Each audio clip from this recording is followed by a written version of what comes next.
Okay, it's 2 o'clock, and I'm going to go ahead and call to order the Regional Planning Governing Board's meeting of Thursday, April 13th, with a roll call.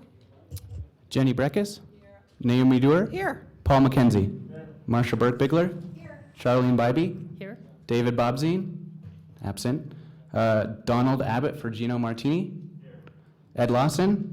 Von Hartung. Here. Jean Herman. Here. And non-voting member Veronica Frankel. Okay, let's move to item 2, salute to the flag. I'd like to welcome our alternate from the city of Sparks, Councilman Abbott. Can you lead us in the pledge? Yes, please join me in the Pledge of Allegiance. I pledge allegiance to the flag of the United States of America and to the republic for which it stands, one nation, under God, indivisible, with liberty and justice for all.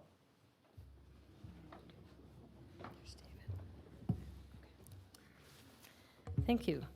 We'll move to item 3 for possible action. Approval of the agenda. Do I have a move to approve the agenda as presented, or do I have any So changes? Second. Excuse me? So moved. Okay, a motion by Member Dewar. Do I have a second?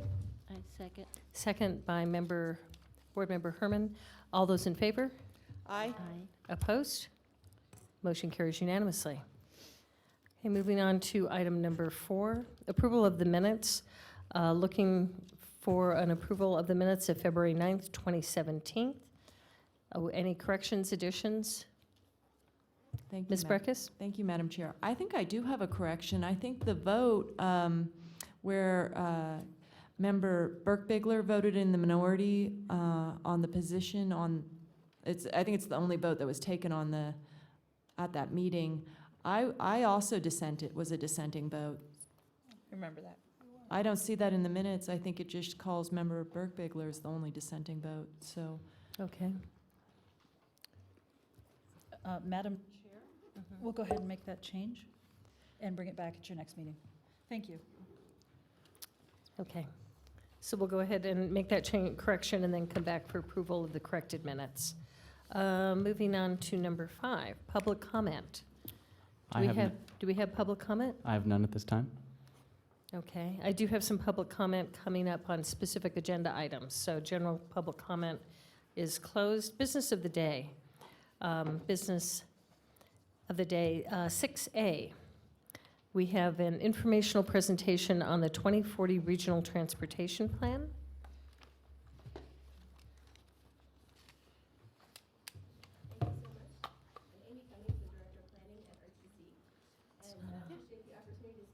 Today about the 2040 Regional Transportation Plan. Thank you. And I'm here to seek your input and suggestions that you may have for the RTP as we're here approaching the final stretch of bringing the draft plan together. And as many of you are familiar, we spent much of last year doing community outreach, gathering input and project ideas for the RTP. And we have flyers in the back, and I believe there's some at the dais as well. We have a public meeting on April 25th to ask the public to come in and take a look at the final draft plan and give us their further input. Excuse me.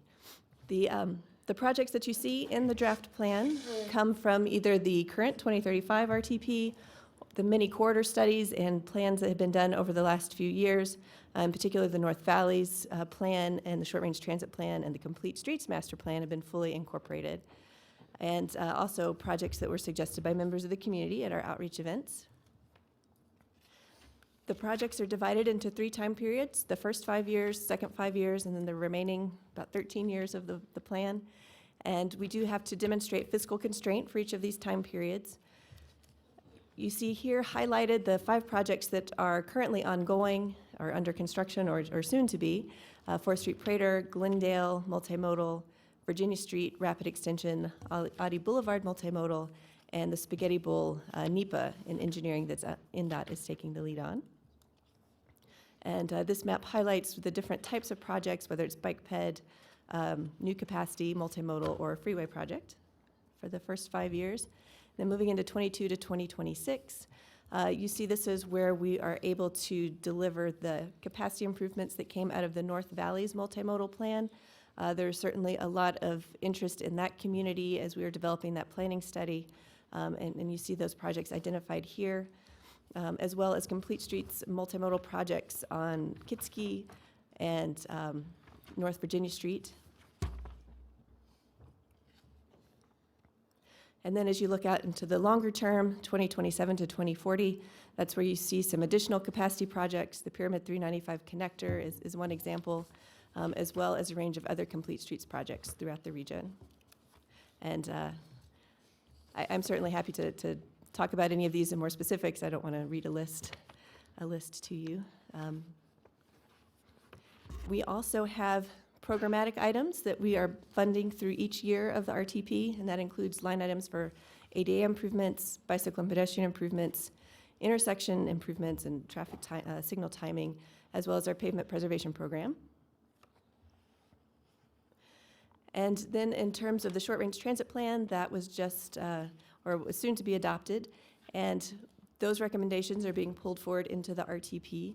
So, of course, the BRT extensions are identified, reallocating our service hours where we can to provide more efficient service, updating our Villanova maintenance facility, and a new pilot program to look at 2 to 3 days per week circulator service for some of the areas where we don't have fixed route service today to provide mobility options for those residents. And similar program, the Washoe Senior Ride and Taxi Bucks program, which helps provide mobility options for people, again, that live throughout the region, whether or not they're in the transit service area. We did hear a lot of interest for rail projects and expansions of transit service that we are not able to demonstrate we would have funding to do within the 20 years of the plan, but we did want to identify those as the vision. And that includes streetcar service to the airport, as well as on Virginia Street, extended express bus service on South Virginia, as well as out to the North Valleys and down on South Virginia Street. We have also been asked to look at commuter rail service using the existing Union Pacific line. That certainly is a very long-term project, but something that we wanted to identify as a possibility that the region wants to continue to discuss. Our next steps, we will be visiting each of the jurisdictions this month and next month. And we will have a public comment period, April 25th through May 18th, when we have our public hearing. Of course, we accept public comments anytime, but that's our official comment period. And we'll be bringing it to the RTC board for adoption on May 18th. So that concludes my presentation, and I welcome any comments that you have for us. Do I have any comments or questions? Board Member Hartine? Thank you, Madam Chair. And Amy, you came before us, but it's necessary to articulate some of the same things. But I'm going to start with something completely different.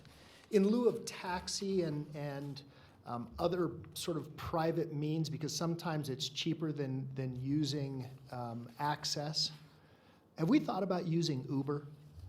That's one of the things that we are looking at in our short-range transit plan, similar to our Taxi Bucks program, where RTC provides a subsidy to help reduce the cost for the traveler of using a taxi, perhaps entering into some sort of an agreement with an Uber or Lyft type of service for something similar. So that is something that we're exploring. And I don't know what the legalities of this would be, but maybe we can even create our own Uber service. Where, I mean, I think we have enough overflow whereby we could probably hire some people who have automobiles to help people get around, and it could essentially be a much cheaper form of transportation. Okay, thank you. So, onto the real stuff now. As I mentioned in your presentation to the County Commission, one of the things that I desperately want to see moved up, actually there's several things. One of the things that I want to see moved up initially, though, is Eagle Canyon. Eagle Canyon is the only two-lane road that I'm aware of, perhaps even in the state, but certainly in Washoe County, that has a major high school that is over capacity and a middle school that is over capacity in a residential area, and it's essentially a small collector for that residential area, and it should have been required as a 4-lane or 2-lane each direction to begin with, but sadly it was not. And then, of course, upgrades to the north end of Pyramid Highway. specific, it's already in the works, I understand, but a light at Calle de la Plata and Pyramid. And then widening Pyramid at least to Calle de la Plata from Egyptian to Calle de la Plata. And then the other thing, and this is just what I'll express as a disappointment, I would have liked to have seen a third lane from essentially Queen Way all the way to Disc Drive. We're getting some great new retailers in Sparks in the Galleria. We're really looking forward to it. They cannot get there fast enough. I won't mention them by name, but they are a very whole food company. Oh dear. But I'll be looking forward to seeing them come to town. The idea is, though, that there should be a third lane all the way up to at least Disc Drive. It doesn't make any sense to me why we would funnel all of that traffic down. A lot of it's trying to reach Disc, and it would have just been and I've seen this before. We did this on Eagle Canyon. We widened up to Neighborhood Way, and now the cost of doing from neighborhood to Calle de la Plata will exceed the cost that we paid to upgrade the intersection and widen Eagle Canyon, because costs have just gone through the roof, and acquisition of right-of-way. So there's my 2 cents, Thank you. and I'm broke now. Thank you.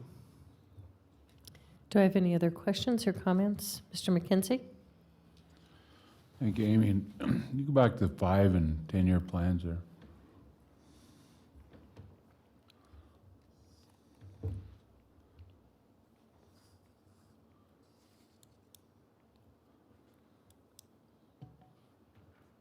So it appears to me we've moved some projects on the 5-year plan that were back on the 20-year plan, the Lazy 5 and Kylie Ranch. And then the projects that we got out of the North Valley study that we were supposed to be fast tracking didn't end up on the 5-year plan, they're still on the 10-year plan. We worked closely with staff at City of Sparks on those projects in the Lazy 5 area. Those are anticipated to be developer funded, and that was anticipated to be the time frame that they would go in. Whereas these North Valley's projects are anticipated to be RTC funded with the design starting on those here in the next couple of years. And then it, as you know, takes us a few years to get to the project delivery phase on the major projects such as roadway widenings. But we will be starting on the design on those within the 5-year plan.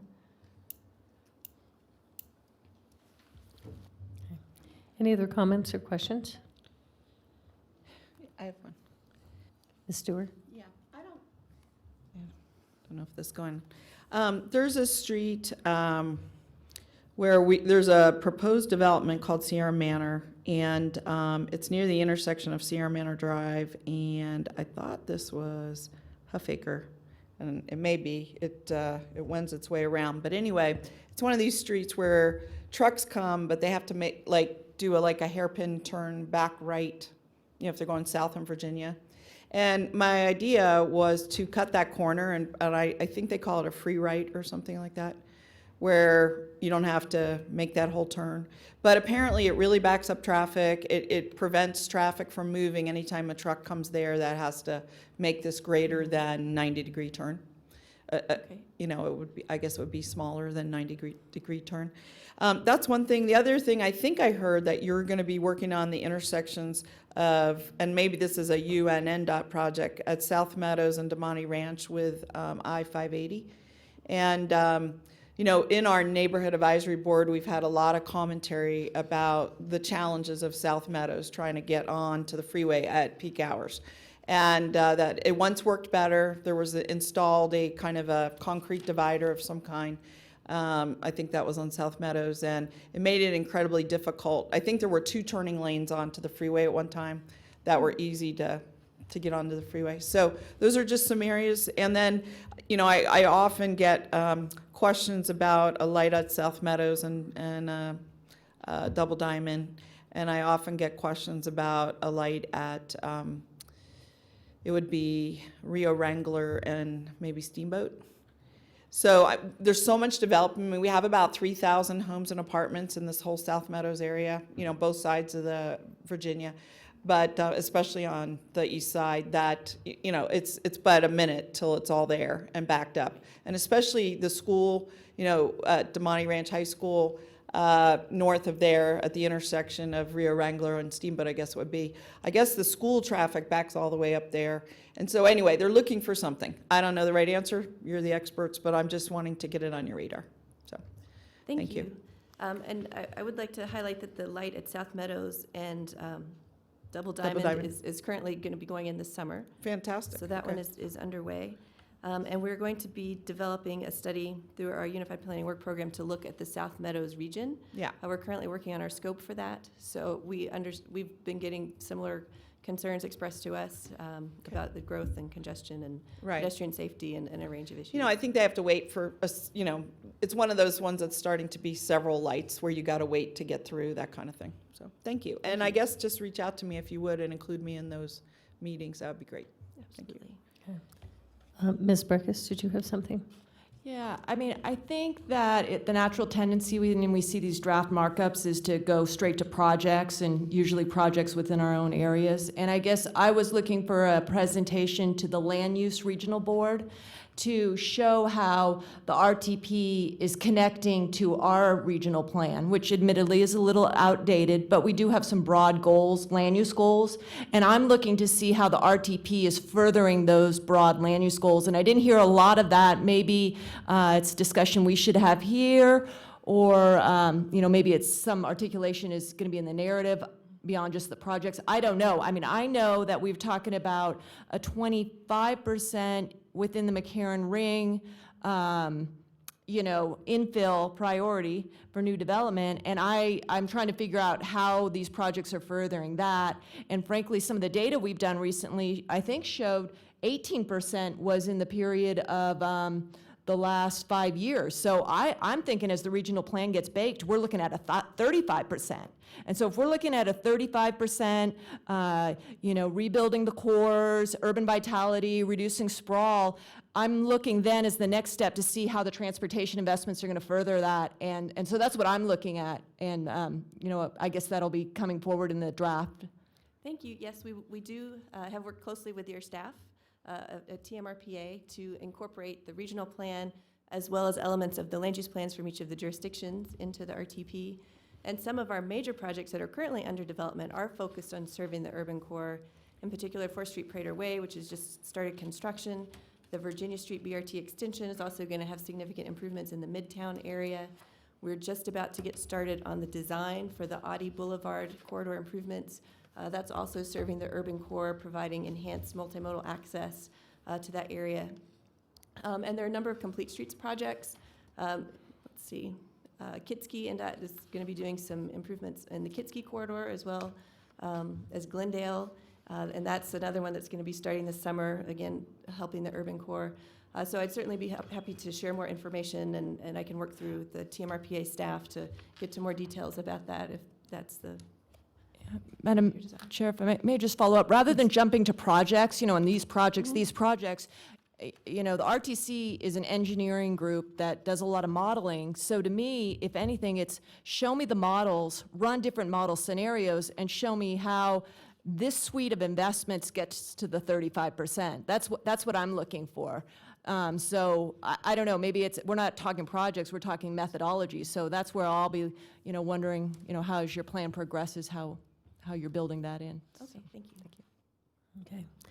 Ms. Dewar? Yeah, and on a more global note, since we're going global, I would like to better understand what the RTC's plan or what their requirements are related to trees. A lot of your projects are widening, and a lot of widening ends up widening and taking out trees, and there's replacements. And I'd like to know, you know, we've started an effort in Reno, and I think there's some interest maybe in expanding this to double the number of trees in Reno, not reduce the number, but we're at a real deficit compared to other communities in the West, even in Nevada, as compared to Henderson, Las Vegas, we're like at half of what they have. 5%. So I'd love to see what the plan is to reintegrate trees along these byways and where you're taking them out of mature trees, what the plan is to replace with as large a size as you can. So that applies to every single darn road project on your list. So Thank you. maybe it means a separate meeting. I don't know. So, okay. Absolutely. Okay, do I have any other questions or comments? Okay, seeing none, let's move on to item 6B for possible action. This is a public hearing, and this is on the regional plan amendment consideration and possible action to adopt Regional Planning Governing Board Resolution 17.01 regarding an amendment to maps 9 through 11 of the 2012 Truckee Meadow Regional Plan to add a new regional utility site and relocate underground a portion of the existing regional utility corridor generally located near the Caramella Ranch planned unit development. Thank you, Chair, members of the board. For the record, Chris Tolley, Regional Planner. So that was an excellent summary to the case that's before you. This is a site map or neighborhood map showing the existing corridor locations. I'll go over more of the project details in just a second. But this is the amendment showing the underground portion with the dashed white line, and then the new overhead portion in the blue, and then also that portion of the corridor that's to be removed.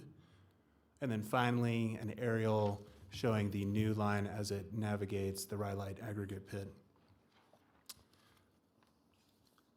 So the actual proposed project is a new electric substation located on an approximately 3.96 acre site, and the relocation and undergrounding of an approximately 1 mile long portion of an existing 120 kilovolt overhead transmission line.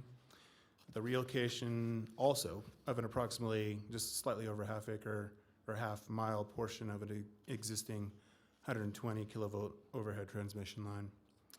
The modifications to the utility corridor were proposed and offered to be paid for as a part of the design of the Caramella Ranch Estates planned unit development. Last night, the RPC voted unanimously to recommend to the board the adoption of the proposed amendments, and additionally, the RPC voted unanimously to find the proposed project in conformance with the 2012 Truckee Meadows Regional Plan. Regional Planning staff also recommends that the Regional Planning Governing Board adopt Resolution 17-01, adopting the amendment to the maps noted earlier of the 2012 Truckee Meadows Regional Plan. This does concludes staff's presentation. The motion is found on page 9 of the packet or overhead. And I will be available for questions if you have any. Okay, thank you. Do we have any other, are you the only one who will be speaking on this item? I believe Mark with NV Energy was also going to have a presentation. Okay, let me open it up to to his comments, and then I do have one public comment following that, so please, is it Mr. Sullivan? It is Mr. Sullivan. You can call me Mark. Madam Chairman, thank you very much for allowing me to do this quick presentation. I'm Mark Sullivan with MB Energy, and actually this is a pretty exciting project for us. Not very often do we have developers come to us and say they want underground facilities. It's extremely expensive, and this was a developer-driven project. They actually approached us. They're doing a development out south of town, and they wanted to actually underground this line through that portion of it, and then also the aggregate facility that's immediately adjacent. They want to underground it and get it out of there. The alignment, when you looked at the picture that you saw from staff, that shows where the line runs right through the aggregate facility, and they've been operating there for quite a few years. That's actually under a permit through Washoe County. And just to orient you a little bit, you can see 95 Alt, that's Virginia Street. Martin Luther King is 395 North. Coming down to the bottom left, you'll see Mount Rose Highway, and then where it says 341 there, that's the roundabout for Veterans Parkway and Geiger Grade. And those light blue lines, if you look at the top right, there's a green line that runs into Miraloma Substation. All the blue lines are 120 lines. The green line is a 345 line. So this project is the 127 line, which is light blue, that is on the far right of the screen, runs down from Miraloma and goes to Steamboat at the middle of the bottom of the screen. And the portion that we're talking about, the project parameters, are those two green lines. That's where transition structure takes the line underground, which is existing overhead now. It goes underground, and it'll continue underground until it goes into the substation. And then it comes out of the substation underground, goes up the hill part of the way, and then it'll come back up above ground around the property line and then connect in with the 127, or with the overhead that's existing today, sorry. So you can see if you look at the top right, there's 3 dotted blue lines. They're kind of light.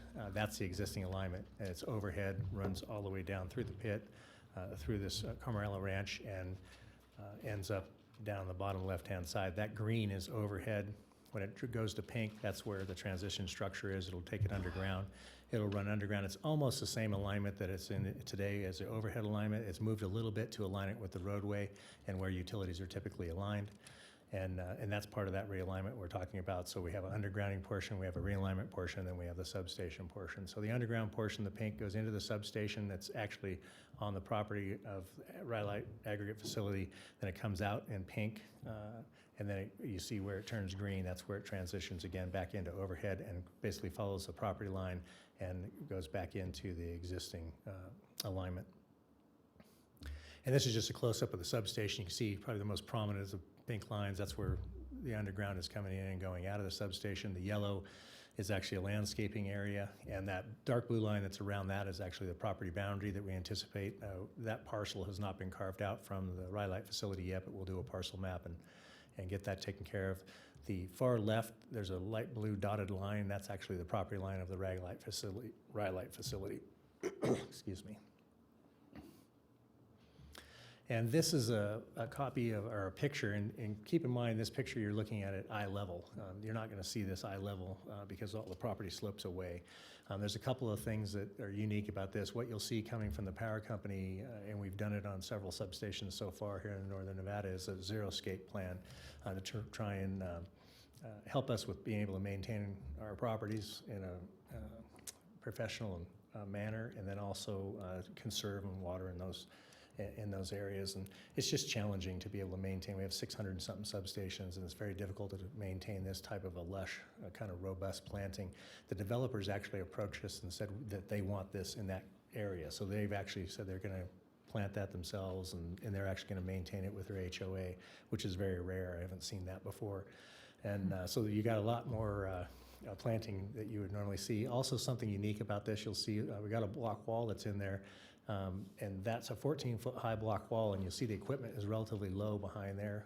The developer also requested that we use a low visual impact substation, so you don't have a very high substation. The equipment's not very high. The original plans, we had telecommunication facilities in there, a tower, and a bunch of other stuff, and all that stuff came out. He didn't want any of that stuff in there.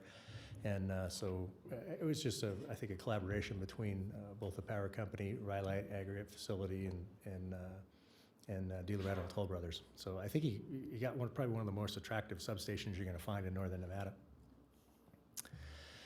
Staff asked us to do a couple of locations where we could do like a key observation point, and you can see the circle there. This one's about a half mile away. This is Western Skies, that road that goes up to the Rhyolite facility.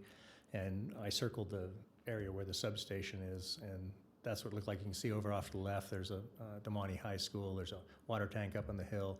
Actually, on the top of the hill to the immediate right is it says an existing residence, and that's actually Steve Bennett's house. That is one of the partners in the family that owns the Rhyolite Aggregate Facility. And we have another one, and you can see the angle. You're looking uphill. And the same thing here, you're looking uphill at the substation, and this is about a quarter mile away. And you can see where we have it circled there. And you can see some of the gray on the hill of the Rhyolite facility. You know what, I do want to go back just to point something out here on the substation. When I talk about the view shed, and if you look at the property line here, you look at where the equipment's set back, you have a 10-foot setback for the landscaping, and then we're going to do a berm on the edge of the property. Then you have a 10-foot setback. Then you're going to have about 50 feet before you actually get to the equipment. So when you're down below and you're looking up there, if you see any of the equipment, it'll be surprising to me. You may see some lightning rods, but those masts, I believe they're 3.5 inches at the base, and they go up to about 2 inches at the top. And when you get 1,000 feet away from it, you're not going to see those either. So that's it. If you have any questions, I'm happy to answer them. Thank you for the time. Do we have any questions? Ms. Burke-Bigler?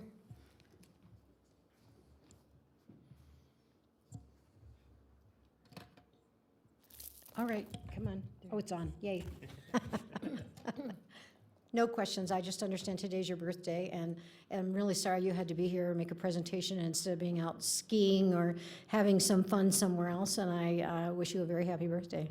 Well, thank you very much. I'm sure Linda is up to that. That's up, Linda had something to do with that, but there's Nice nowhere I'd rather be presentation. than here seeing your smiling faces. This is awesome. Oh, yeah, right. Nice presentation. Thank you. Do I have any other questions? I do, Madam Chair.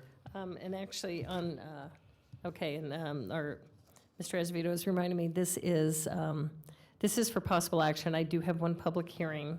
Did I have any questions or comments before I do public hearing, and then I'm going to look for a motion? Mr. Hartung. Thank you. Mr. Sullivan, we've gone over projects like this before, and I know the great expense that was Sierra Pacific, now NV Energy, can incur.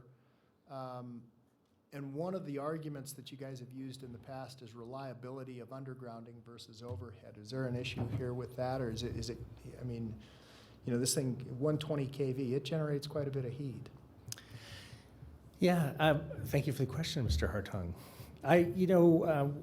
There's some challenges with undergrounding, and in the reliability sense, if it goes out, it's harder for us to find. Right. And it takes longer for us to repair it. Some of the underground splicing, I'm not sure what the latest is, but if you're referring to the one in Spanish Springs that we did quite a few years ago, we actually had to bring the people, it was manufactured, the cable is a big round cable and a lot of insulation on it to keep it cool underneath the ground, and we actually had to bring people in from France to splice it so the warranty would be good because it was manufactured there. My understanding is we have manufacturers in the United States now. The technology's gotten better, the materials have gotten a little better, and one of probably the biggest benefit of this is it is such a short distance we're going to know where it's gone out at. Instead of Spanish Springs, we had some underground and overhead and underground, and it's a long distance. I know, there were some real challenges there. Yeah, it's a little bit more of a challenge there, but and one of the things to keep in mind, by putting a substation in the middle of it, basically, it gives us the ability to shut things off. So right now, if something happened between Mira Loma and Steamboat, we can't shut anything off in there. All those people are out. You put a substation in between it. If that underground portion, as an example, went out, we would still be able to keep everybody live going north and probably be able to feed them back from that direction rather than have the whole line out. So there's some benefits to that also. And I think this is less than a mile. And I think the costs actually are a lot higher to do a shorter portion than it would be. I think the numbers that we had told you previously, it's about $300,000 a mile for 120 kV overhead, and it's about $2.1 million to go underground. So it's pretty substantial. And my guess is, I don't know what the numbers are on this, but my guess is it's even more expensive because you're doing such a short portion rather than doing a longer portion where you can aggregate the dip costs and riser costs over a longer portion of line.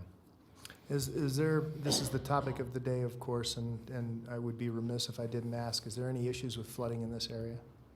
Not that I'm aware of, no. And especially the substation, it's up on a hill in the aggregate facility. They're on the side of the hill. Spanish Springs High School got flooded one year from water coming off that hill, so, That's true. That's not it's not an unusual scenario where water flows from a mountain. I know we're not in the flood zone there, but, and of course, we're going to design our facilities that they can withtake whatever, if it's a 100-year or 500-year flood, we design all of our facilities to either retain it on site or to go into facilities that are adjacent. Just a question I have to ask. Thank you. Yeah. Thank you, Madam Chair. Yeah.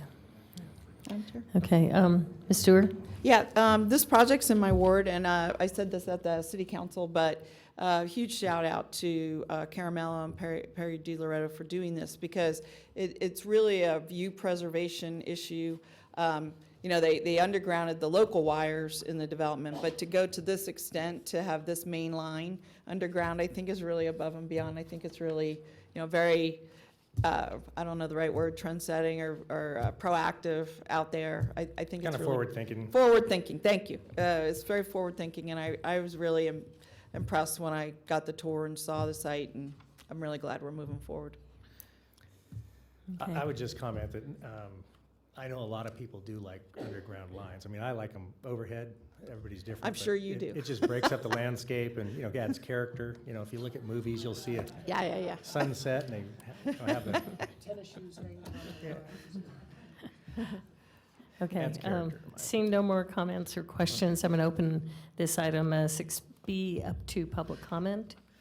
I believe we have one public comment. So the public comment card was Mark Sullivan, unless there's another Mark Sullivan, I believe he just presented. I do have your flash drive, though, if you would like that. Okay. Thank you. Do I have any other? Do I have any other public comment on this agenda item? Okay, seeing none. Make I'm the looking for a motion. Yeah, I'll make a motion to accept this change, item 6B, Okay. 1701. All right, so we'll do RPG Resolution 1701. Adopted the map amendment to maps 9-11 of 2012 Truckee Meadows Regional Plan as detailed in the staff report. Okay, I have a motion. Do I have a second? Second was Mr. Hartung. Okay, I have a motion and a second. Any discussion? Hearing none. All those in favor? Aye. Opposed? Motion carries unanimously. Thank you.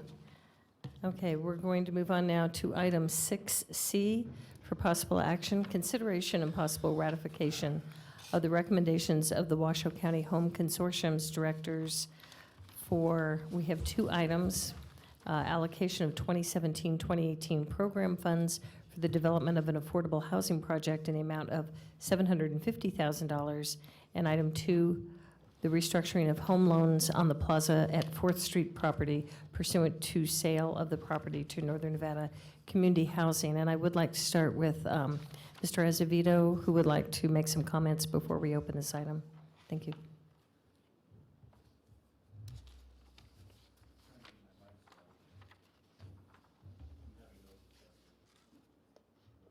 I think you have to give up on the light. No, you just have to Just talk, and it's like, seems to be working. Thank you, Madam Chair. It's much better now. If I may, could I have Lauren give a presentation on both first, and then I'll, before the board deliberates, I'll weigh in on the second project, if that's okay? Yes, go ahead.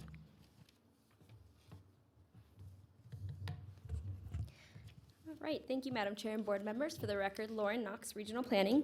This agenda item seeks ratification of the Washoe County Home Consortium funding recommendations and can be found started on page 19 of your packet.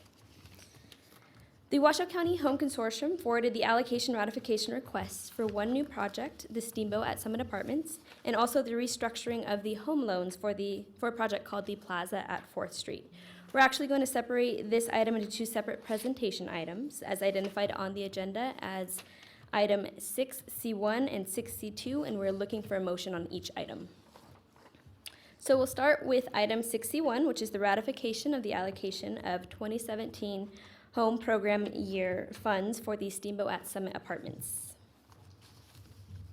So just to provide you with some background, the Washoe County Home Consortium was formed through an intergovernmental agreement between the cities of Reno and Sparks in Washoe County in 1994 in an effort to improve the provision of affordable housing in Washoe County. The Washoe County Home Consortium receives and administers the Home Investment Partnership Program, or Home Funds, and also provides a forum for discussing affordable housing issues in the region. In order to implement these goals, the intergovernmental agreement further establishes the Technical Review Committee, which is tasked with making funding recommendations to the Washoe County Home Consortium directors. The directors are the city managers of Reno and Sparks and the county manager of Washoe County. The intergovernmental agreement requires that the RPGB ratify final funding allocations that are forwarded by the directors. The processing of home funds for affordable housing projects began with an application project in which applications were due in December of 2016. 2 applications were received and forwarded to the Technical Review Committee. However, one was withdrawn early in the process. To consider the application, the Technical Review Committee held public meetings in January and February of this year, and the TRC voted to recommend funding approval of the Steamboat at Summit Apartment project to the directors.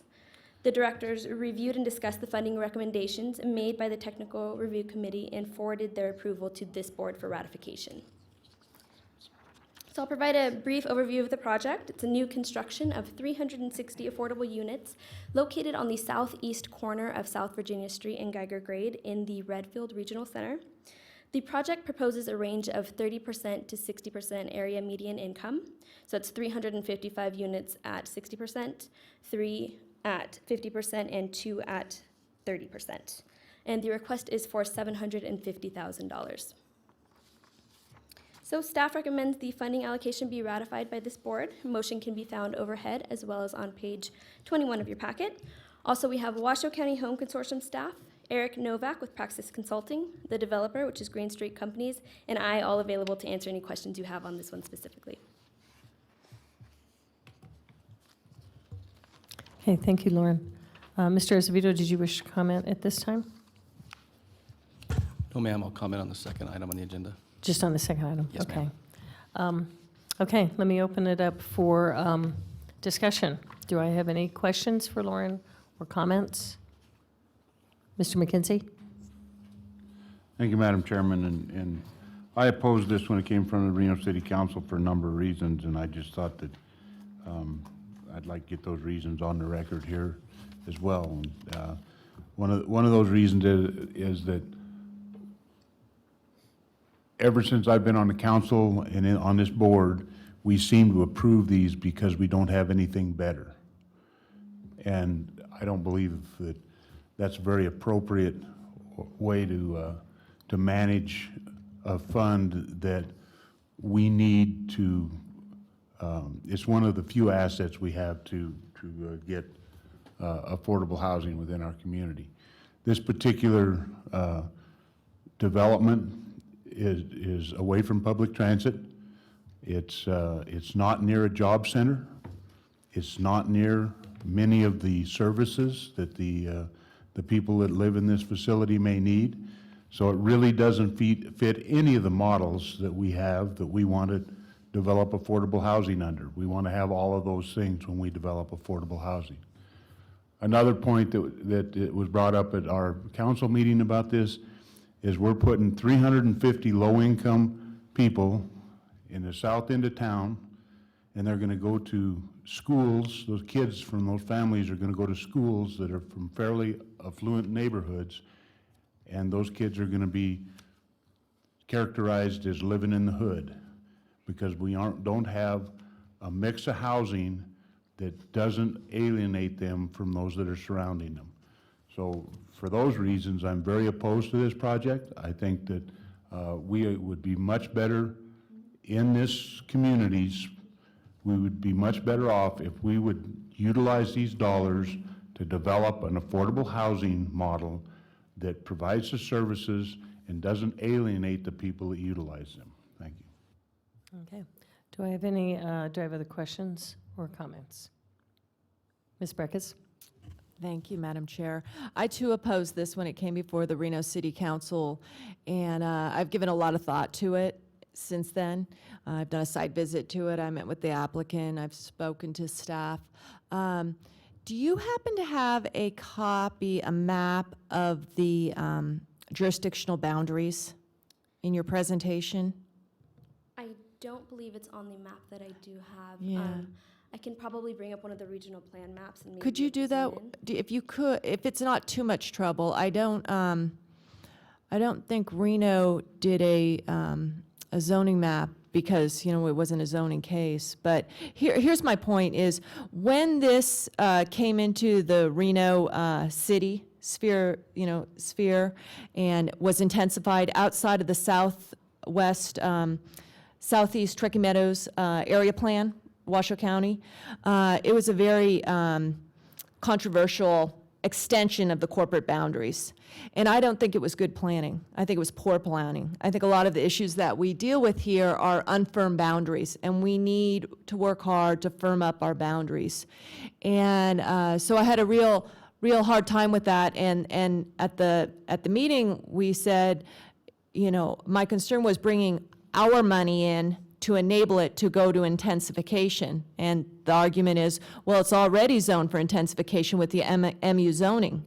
But the city of Reno money that comes in allows it to go to a residential intensification, whereas if maybe the market was just doing this, it would be mini storages or something like that, which doesn't create, in my mind, the same unfirm boundaries. Because when your boundaries are really problematic when you have residential, upper residential, a la the North Valleys where, you know, people are pointing to who lives where and what. So that was very problematic to me for bringing our equity dollars into this. Another problem for me, and I think this is something that I'd like to work to do something with, is HUD, which is the Housing and Urban Development, has adopted some rules. They're guided by some principles to spread out subsidized housing throughout regions.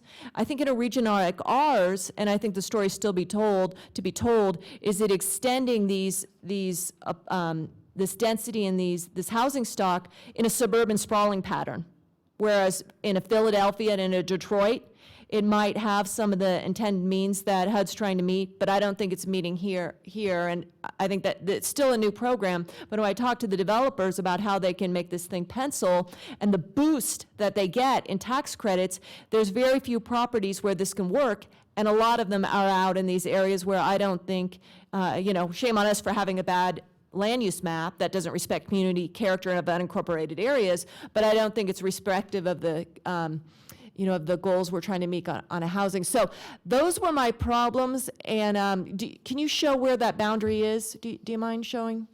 Yeah, let's do it. I'm just trying to figure out, to me, Toll Road has always been, or Geiger Grade, has always been the most obvious southeastern boundary. Where does it, oh, you're pulling it out of the regional plan, I see.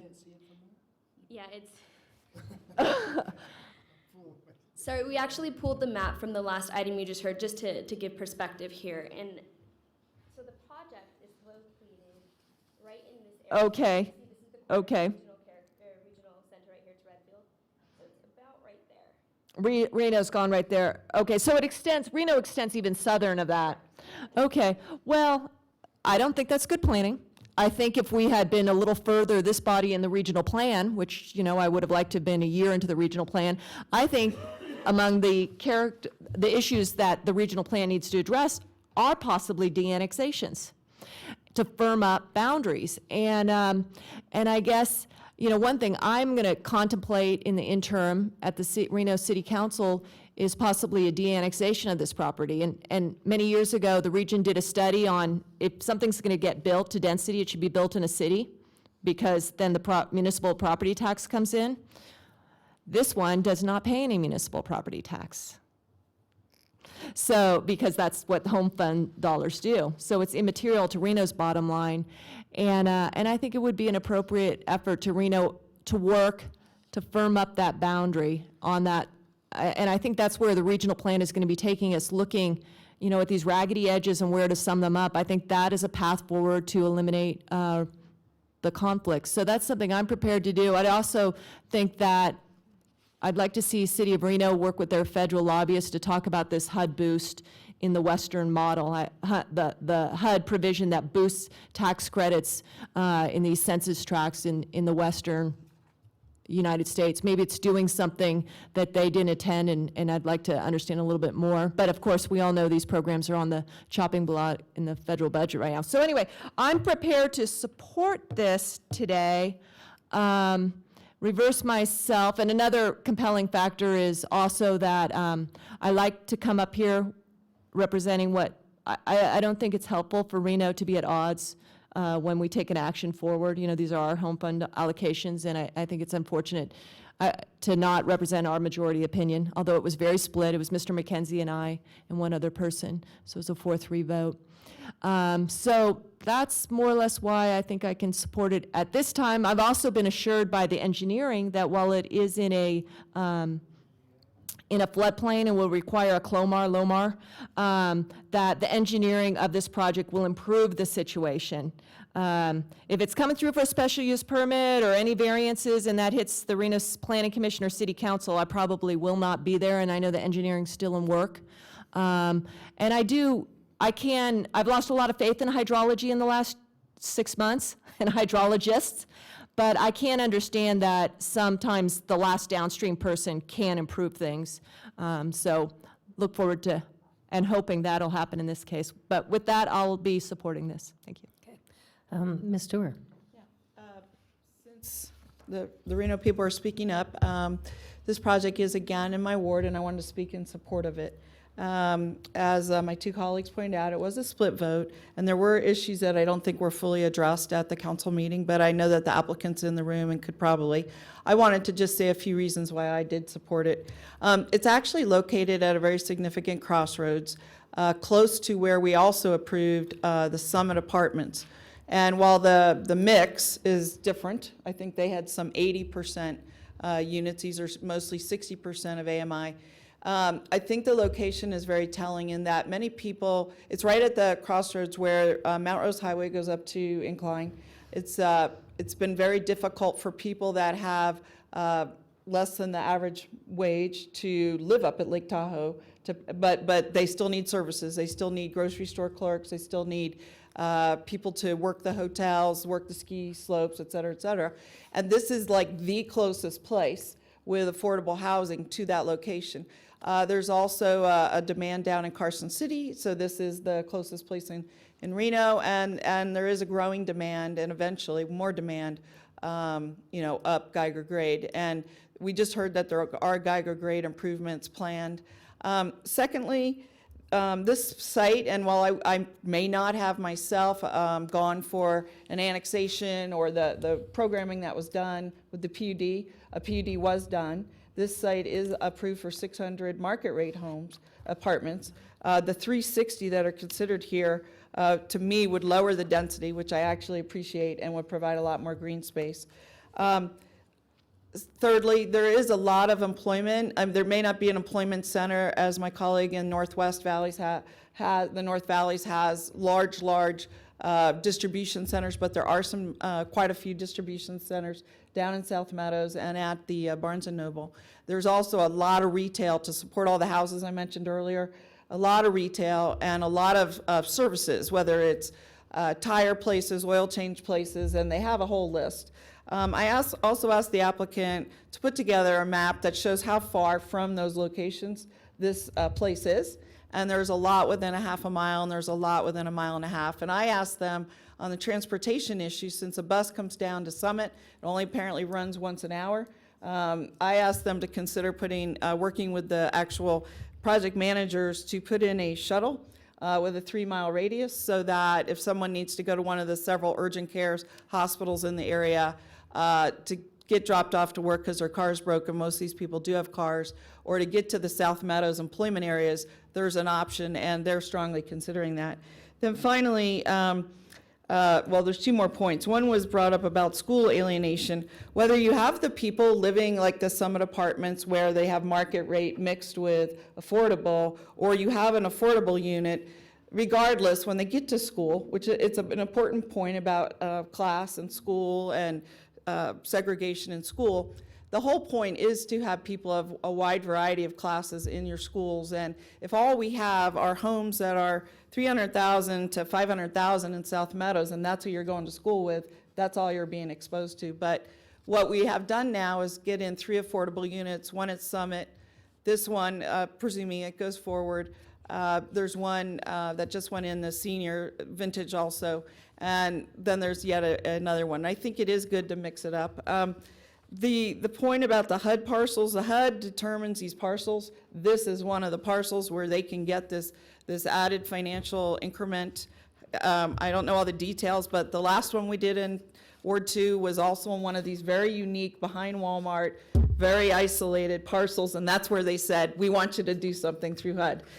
We don't really have an option there. And then on the floodplain, which you all know I care a lot about, I've met with Vince Griffin and Reno Engineering, who's doing the engineering, and I asked them to do something, and this is voluntary, it's not part of our code, to go over and above. So they have to build a little portion of this property is in the 100-year floodplain, and they have to elevate that section. Obviously, you're not going to be building homes below the 100-year. But what I did say is I never would want it said that this property caused any kind of downstream flooding ever. And it's one of the more upstream properties. So they have committed to look at all the green space and to put in what I call compensating storage. There's probably a better technical term, but what it does, it takes off the peak of a flood. The regular flood goes by, it stores it, detains it, there's a retention at lower, it detains it until the big flood goes by, then it releases. And they have agreed to do it. Now, it's not in our code, it's not required, but it's an extra something that they have offered to do, and they think they can build in. And I'm very grateful for these different accommodations of the shuttle until bus service gets established more firmly in the area, this compensating storage. They've got pools, they've got everything people would want. And lastly, I don't know if you have any questions for them. They could speak to their project much better, but I've spent a lot of time with them trying to make sure, to my colleague's point, that the downsides that they and me as a facilitator have tried to make sure these downsides, which are legitimate, are being addressed to make sure this is a go project. So that's what I'll say. Thank you, Ms. Thank Dwyer. you. Ms. Burke-Bigler? Thank you, Madam Chair. From my perspective, as you know, I represent Incline Village, and we spend a lot of time at TRPA and in that group of people talking about workforce housing. Workforce housing is a very serious problem for us in Incline Village. There are a lot of people who work up there who simply can't afford to live up there, and this project actually would be very beneficial to some of that access. It's one of the things we're looking at in the TRPA. All of the local government people from TRPA are actually doing workforce housing studies. And we're not looking at building necessarily workforce housing in the lake area, in the basin, because you just can't. And in most of the basin, you just can't afford it. But something like this that's right outside of the basin and right off of Mount Rose Highway, this is a perfect solution for the workforce housing issue at the lake. And so I would be very supportive of a project like this. Okay. And I would like to also add my support. I think not only do we not have enough workforce housing, but we don't get many of these home consortium projects. We're so limited in how many we've been able to do to provide alternative housing, which is critical right now, and even more so as we look forward to the kind of product that this offers and other senior and veterans and other types of housing to meet the needs that we're seeing in this area. So I think the location, the access to and being workforce, people will have cars. I've looked at the full project, with the developers and answered a lot of my questions on what they were providing. I think the product itself looks exceptional. They went with lower density, but it's access to the Mount Rose Highway, to Carson City, back into Reno, Sierra Summit Mall, to all of the schools and facilities and location, I think is the ideal place instead of putting it out, more remote, that is not near any of the other services and things. And the roads are there, so infrastructure for roads is something that doesn't need to be built because it's already in, so that's a factor for myself as well. Do I have any other questions? And then I was going to see if the developers would like to make any statements to us once we finish here. Mr. Hartung. Thank you, Madam Chair. My questions actually would be directed at the developers, because I'd like to talk about what does affordable mean. Affordable in New York City is less than $1 million, and rents are extremely high. And while I recognize that they're talking about 60% below the AMI, I'd like to hear some numbers on that. And then of course, and I don't, I'm not trying to call anybody out, but what's the point of having 3 units at 30% and 2 units, and I'm assuming we're not talking about whole units, we're talking about apartments themselves. Okay. So you got 5 apartments, which Could I ask the applicants to come up who decides who gets and maybe that answer stuff? a couple of these How do questions? you go about that process? And even with respect to the development itself, are you going to do a lottery? What's the whole process here? Hi, Eric Novak from Praxis Consulting Group. We're the finance consultants on the project. And first I want to say is this is, most of our affordable rental housing in Washoe County was built using bonds. That program stopped working in about 2004. That's the last bond project. And probably about 56% of our affordable housing, we have 7,500 units of rent-restricted affordable housing.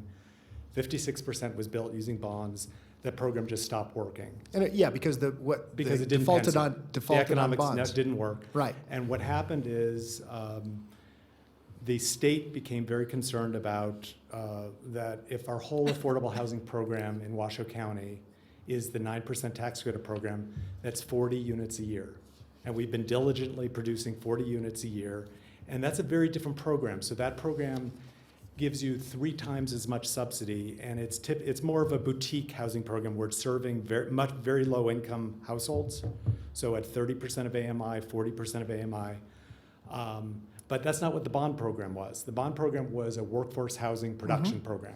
And so it's just very different. And look, this is not an attempt to Right, no, castigate- and so to I, castigate but what just you're in doing. terms of. I'm trying to understand what So- are the real numbers here? What is Yeah. it? What does this actually So, mean? How does this equate to rents? A 60% AMI rent for a 1-bedroom would be $694. $694. For a 2-bedroom would be the $828, and for a 3-bedroom would be $952. This is based on 2016 HUD median incomes. Okay. And these rents are about $250 to $400 a month below market rents based on the market study. Okay. So this is not inexpensive housing. These are working households. Yeah, this is not inexpensive Right, at all. no, but it is production housing Right. that's serving a certain population where there's great demand right now, where we have 0 vacancy rate in Washoe County. We have the highest rents we've ever seen in Washoe County, so the median rent is about $1,050 right now, I think, is median. Okay, And so- for the South Meadow, the median's probably closer to $1,300 a month. So these are, they're rent restricted, so the developer's committing to 30 years of affordability following this HUD methodology. The reason that there are 5 units, those are the home units, and those are targeted under the home regulation, under the way the Washoe County Home Consortium administers its home program, and every jurisdiction does it differently. Washoe County says whatever project comes before us, we want to see 3 units at 30%. And so every project historically has done 3 units at 30% of AMI. Then the other, we're doing 2 more. So all the home units, there are 5 of them, are at 50% and 30%. And the issue is that for bond projects, every single one of them look the same as this. They all target at 60%, which is the maximum tax credit rent. And we're doing just a very small handful, which are targeting deeper. But the reason we do that is because this project, it's almost all driven by a mortgage. So we need the higher rents in order to support the mortgage. Sure. Right now, the developer is deferring about 87% of their developer fee to make the balance the sources and uses. So it's a very thin deal. It barely works. After the election, it worked even worse because with talk of tax reform, the pricing, when we closed Vintage at the Crossings last year, the senior project behind this Super Walmart, we got $1.08 per credit from the investor. Right now, we're running it at 95 cents per credit, and the investor's saying, well, we might be more like 92 cents. We're not sure yet.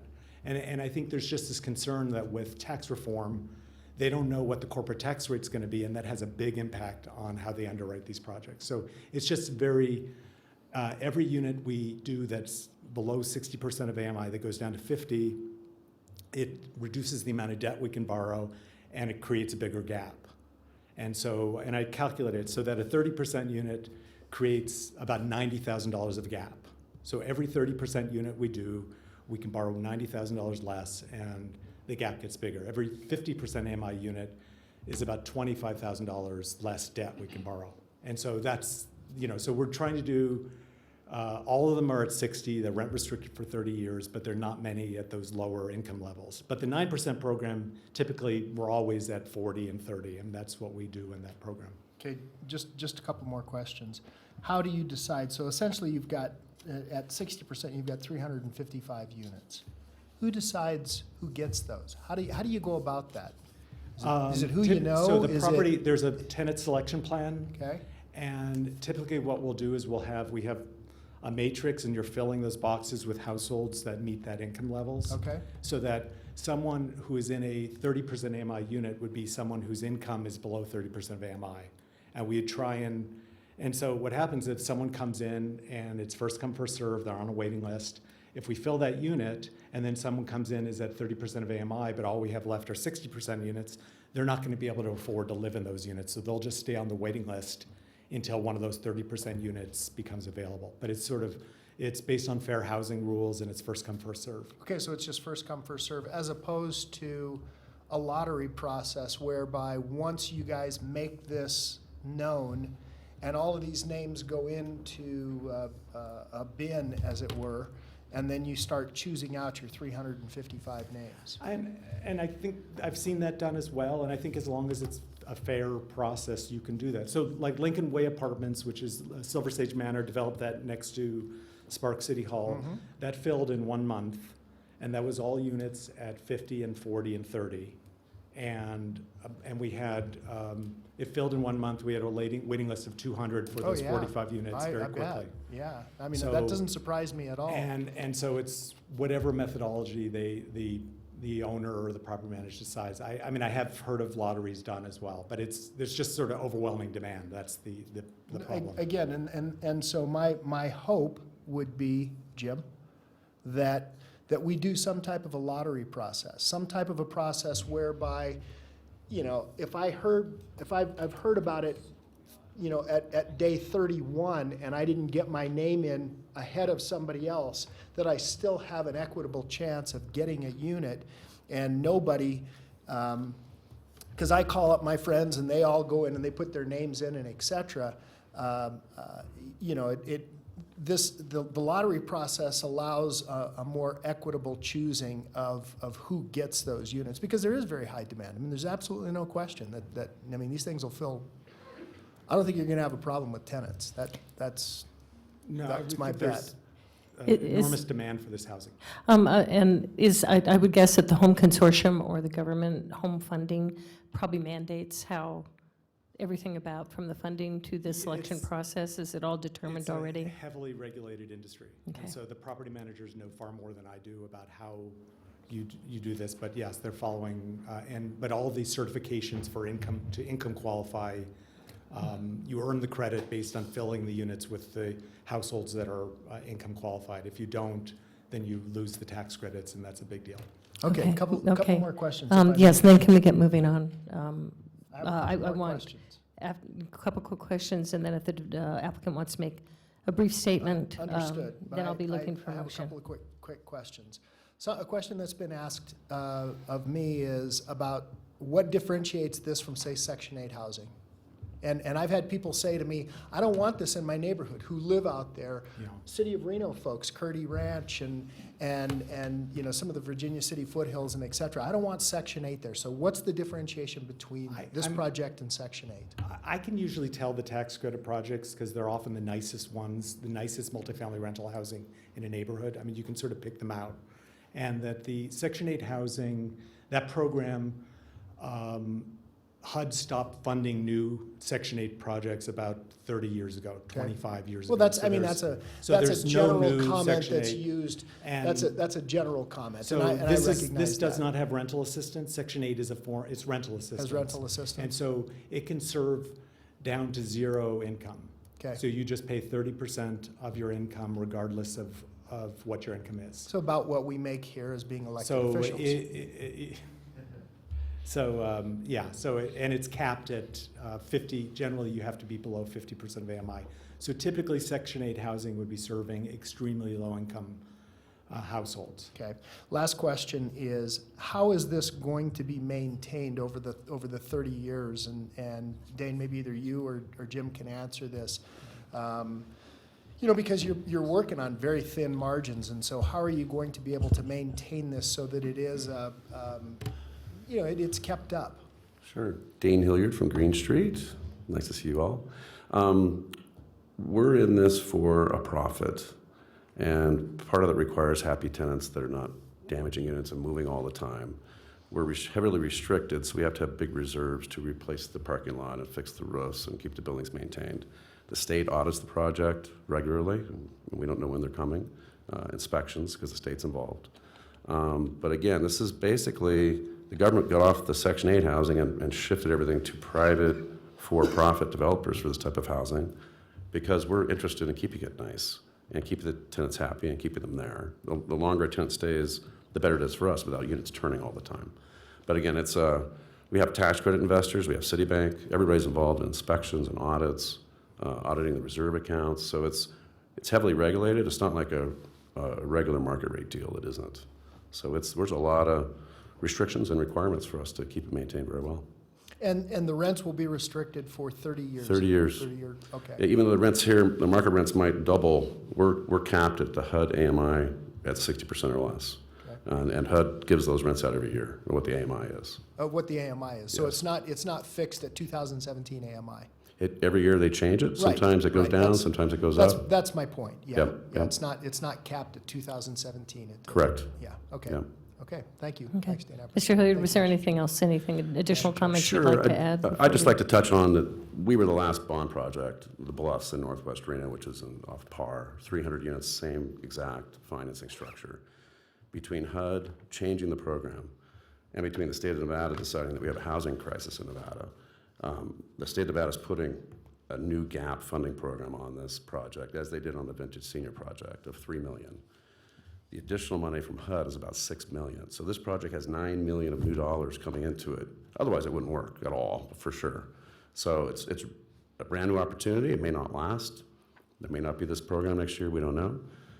So I just say this is workforce housing that's badly needed.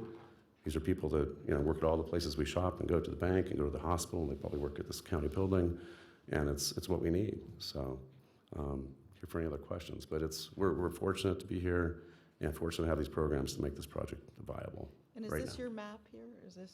Yes, I believe so. That's the directional map. We did Mr. asked us to do a map showing where things are, so you probably can see that. We did a half-mile radius, which includes the Summit Mall and the bus stop and all that. And then we did a mile and a half. But there is this, hearing that it's remote surprised me. This site already has the sewer line to it with capacity and the water line there. It's designed for this. And we were actually, when we first presented to the city, we had a smaller project, and we didn't meet the minimum density requirements. We were 320 units, and we had to bring it up to meet the minimum density requirements, which is where we are now. And again, it can be almost 600 units based on what the current density is. So it's not remote. There's a lot of services. There's thousands of jobs in South Meadows, a very short distance away, 2 miles away. You have IGT, you have all those companies in South Reno that have people that make $15 an hour, and that's who lives here. So. Okay, thank you, Mr. Hilliard. Thank you. Before we look for a motion, I do have one public comment. I do not have any here. Oh, you don't? Okay. That may be for the next item. Okay, it's for the next item, Gotcha. sorry. Okay, so we're on item 6C, 1, and I'm looking for a motion. Yes, I'll offer the Ms. motion Stewart? if you want to put it up. See if this. So I'll move to ratify the allocation of $750,000 of the home program for FY 2017-2018 funds for the development of qualified affordable housing projects and programs as described in the staff report and in the accompanying attachments. Second. I have a second. I have a second by Ms. Burke-Bigler. Any more discussion? All those in favor? Aye. Opposed? Okay, I have Mr. McKenzie in opposition. Everyone else, motion passes. Let's move on to item C2, and Mr. Azevedo, do you want to present after Yes, ma'am. Lauren does? Okay, thank you. All right, so this agenda item seeks to describe the recommendation given by the Washoe County Home Directors for the restructuring of the Plaza at 4th Street home loans.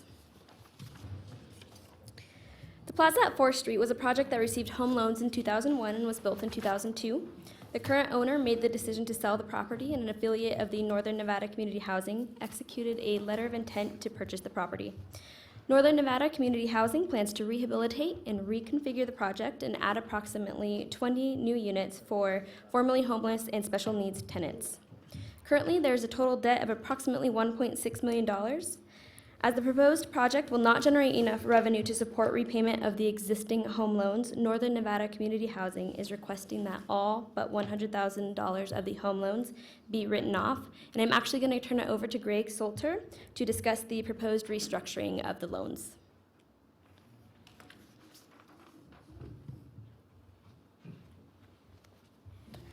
Good afternoon. I'm Greg Salter, a Deputy City Attorney for Reno, and I've been writing up this project.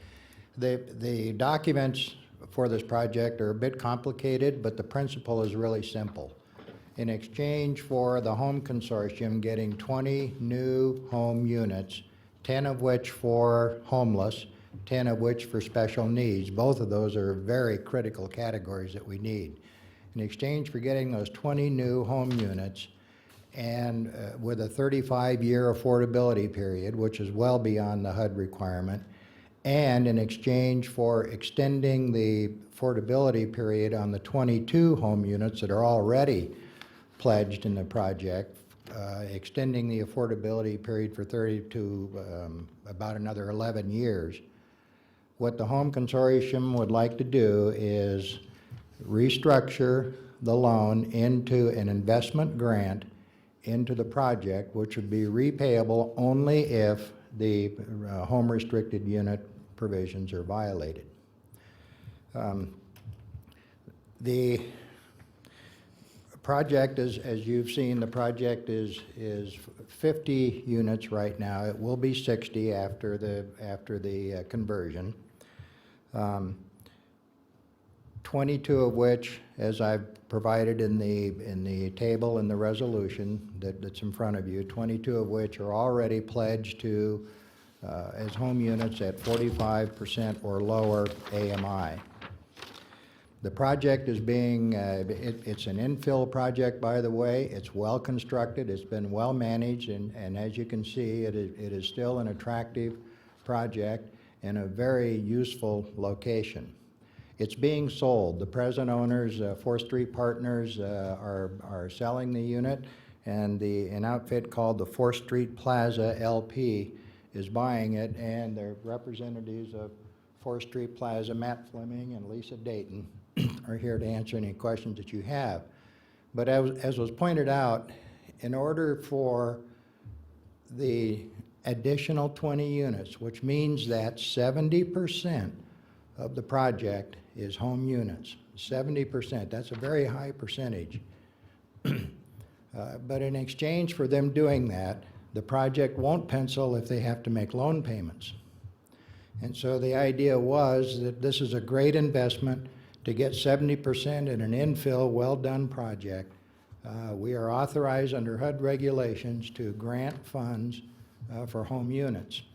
And so the idea of the consortium was, we won't get those 20 units if we keep the loans in place. We will get them if we make an authorized investment into the units. And so the Home Board decided that that's the way we ought to do it.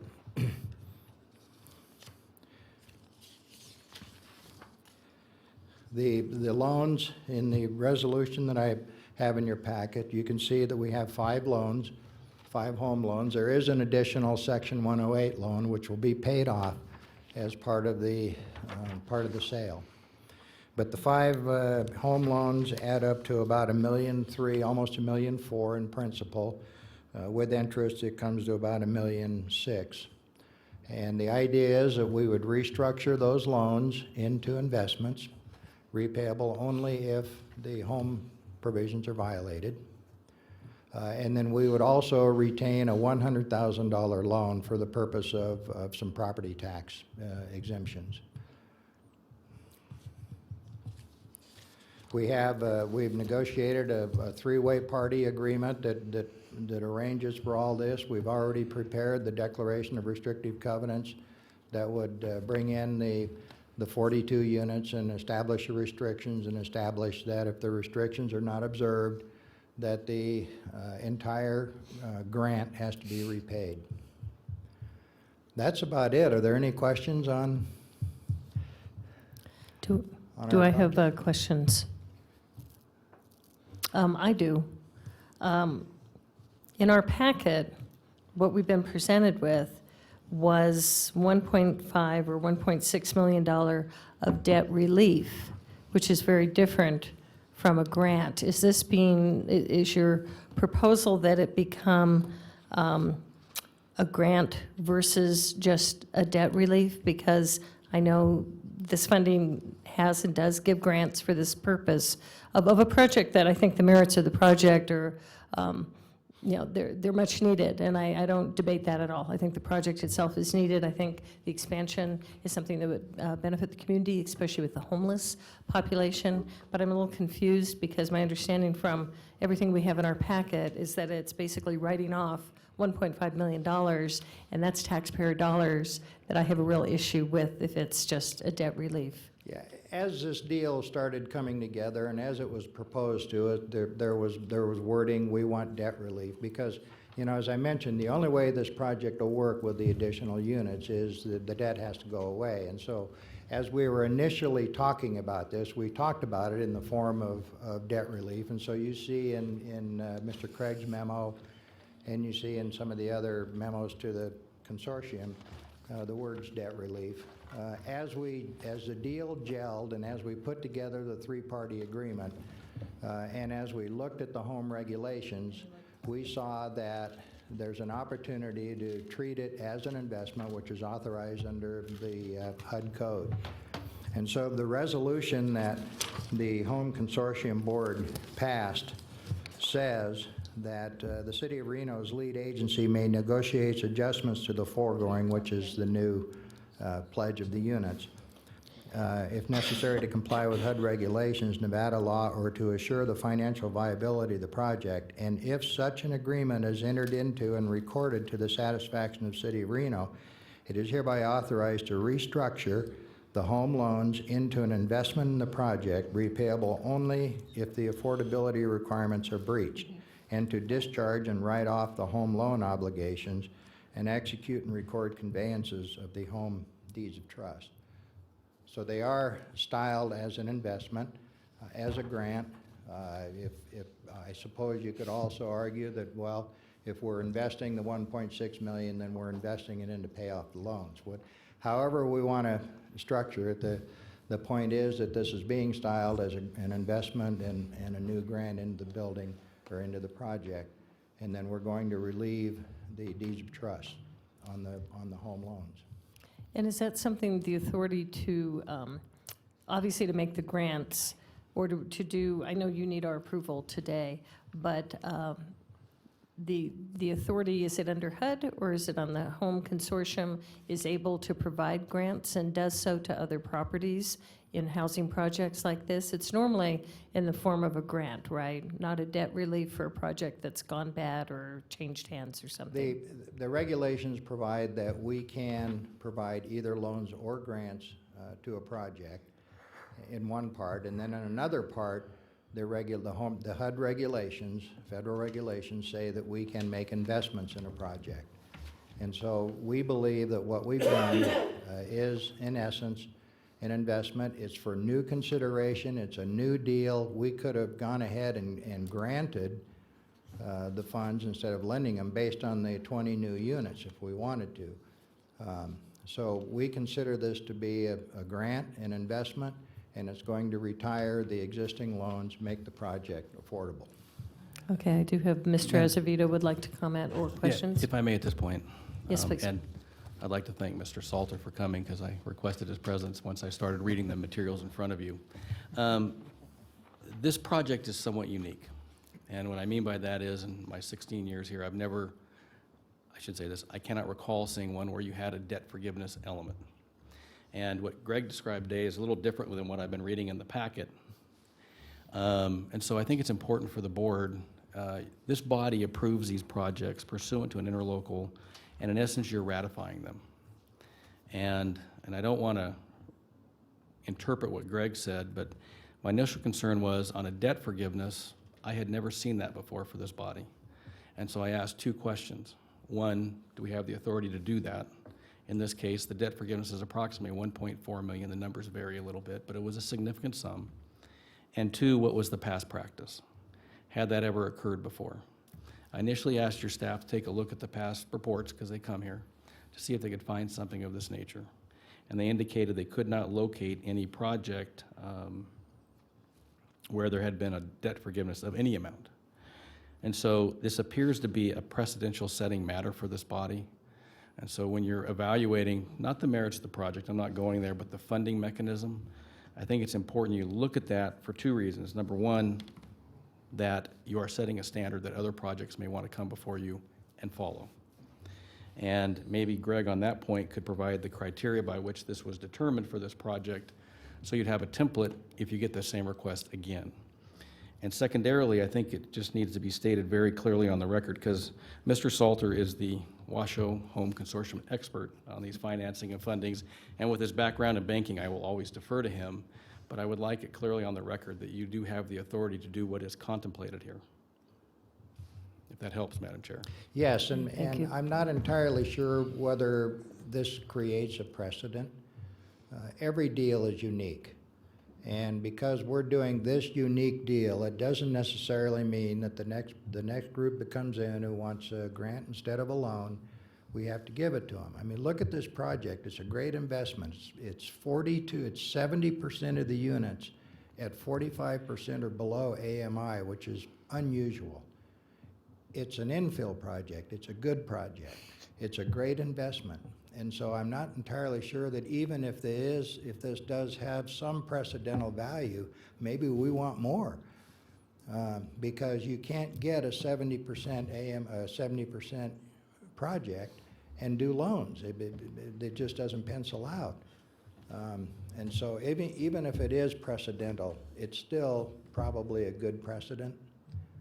We're getting 10 new homeless units and 10 new special needs units that we wouldn't get but for this transaction. And I believe we're authorized to do it. If it would make we can restructure this if you would like. If it would make you more comfortable, then we would just grant the money and put the money into escrow and pay the loans off. You know, the end result is still the same. We're reinvesting and leveraging money that we invested in the project many years ago. And we're getting a lot more out of it for this reinvestment. Okay, Mr. Hartung? Thank you, Madam Chair. Nice to see you, Mr. Salter. So I'll ask you some of the same questions. How do we determine who gets to go in here?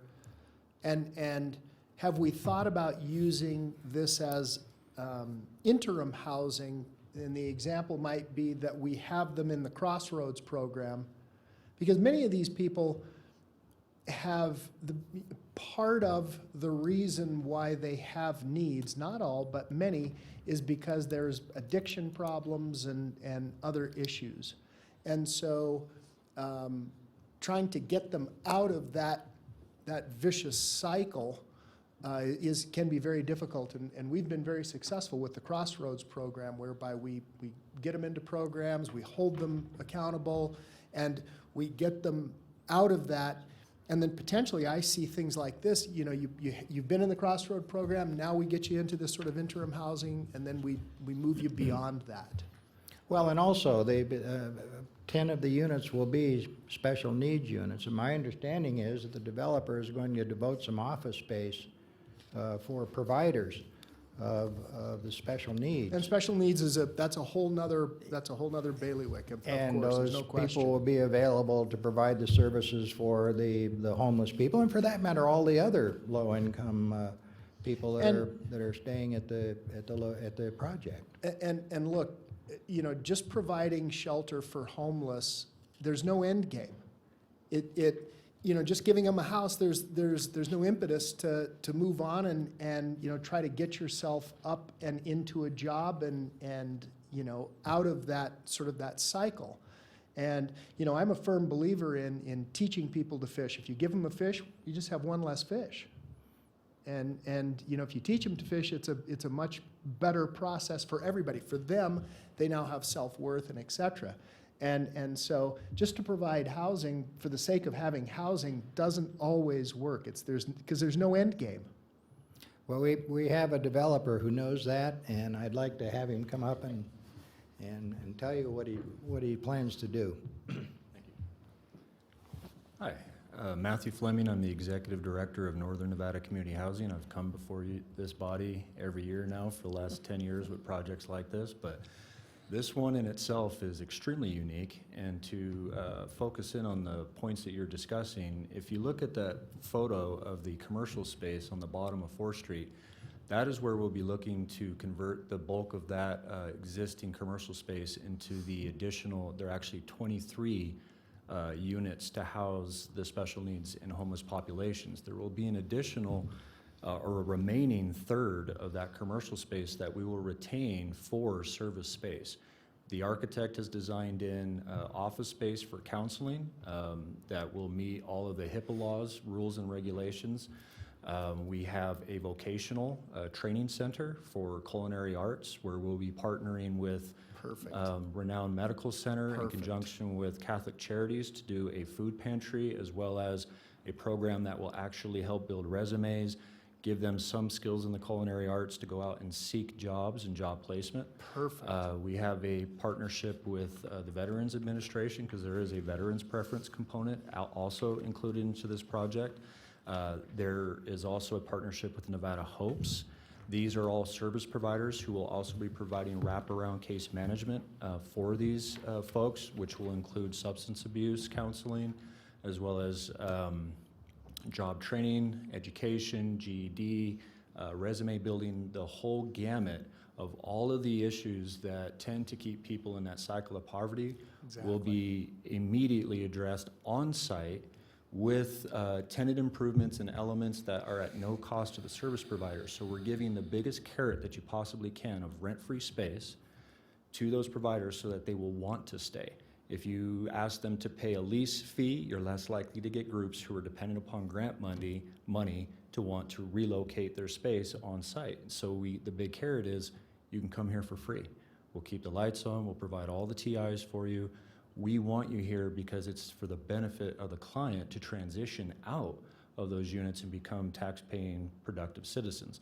Now, it is considered permanent supportive housing, not transitional, but the end game is to not have them stay stagnant in just one spot. We want to help try to encourage that productive element where they can graduate up to becoming more productive citizens. What accountability factor? So the example or component, the example at Crossroads is, you know, we force them to drug and alcohol test constantly. If you're going to stay in our facility, you know, we want to drug and alcohol test you and make sure that you know, that's not an issue, and then we can address, you know, a lot of the other issues, obviously, with retraining and et cetera. But, you know, if you have somebody addicted to drugs or alcohol, it doesn't matter how hard you try, it's very difficult to retrain them. Yes, absolutely. So each client is a case-by-case basis. Each partnership is a case-by-case partnership. So we try not to give one property a full concentration of one population. We like to have a diversity, because if you have 73 units of every tenant who has a drug or alcohol dependency issue, you may very well create a problem within that community in itself. So we try to sparse out different elements of other special needs populations so that we don't have these high concentrations. We couple those specific populations with the right provider based on that case management need for the client. And if that requires, or if the client's in a substance abuse component, it will require periodic, regular drug testing and alcohol as well. Plus, they will be required to attend AA and or NA and other components, again, that are all well established within these service providers who are well known in our community and have done a great job servicing our clients. And we are actually working with Washoe County and Crossroads as well. Good. They're not part of the partnership infrastructure because they're working on their new deal, but the other remaining units outside those special needs and homeless units, we are going to be working in a partnership for the folks that have graduated their program and need more permanent, stable housing. Right, yeah, and that's what my hope was. In fact, that's exactly what I stated, was that you know, once they work their way through something like Crossroads, you get them dried out, you get them a job, you know, you get them working, you get them to be productive, then this gives them an opportunity to move to one level, and then of course the next level is something like what we just approved down south of town, and then the next level is these guys are buying houses. Exactly. That is exactly the way that this is done. This kind of project, though, is one of the cogs in the wheels that's been missing. So you have Crossroads, which helps get them out of the criminal justice system or whatever has happened to them, get them in that transitional building up phase. Then there's this gap. Then you get to the folks that are doing the more workforce housing. That gap is what is being filled by a project like this. Are you guys working with you know, our sort of resident expert, Kevin Schiller? He's the Yes. regional guru They, wish they Mr. all, Schiller was here they today. all know my face to the point to where they're probably sick of seeing it a little bit, you know. Thank To you, be Madam Okay. perfectly honest.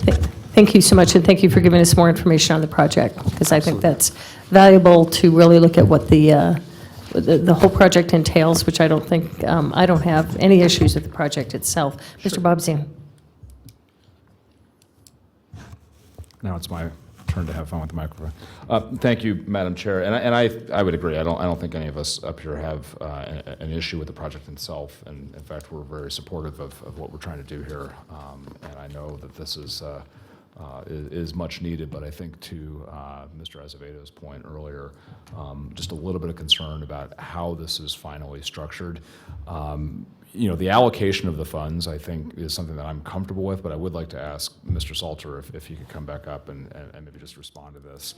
And we certainly don't want to slow up the process, impede what's going on here, but I think at the same time, I do get a little nervous when I hear that there's the possibility of setting a precedent if this is structured as a debt relief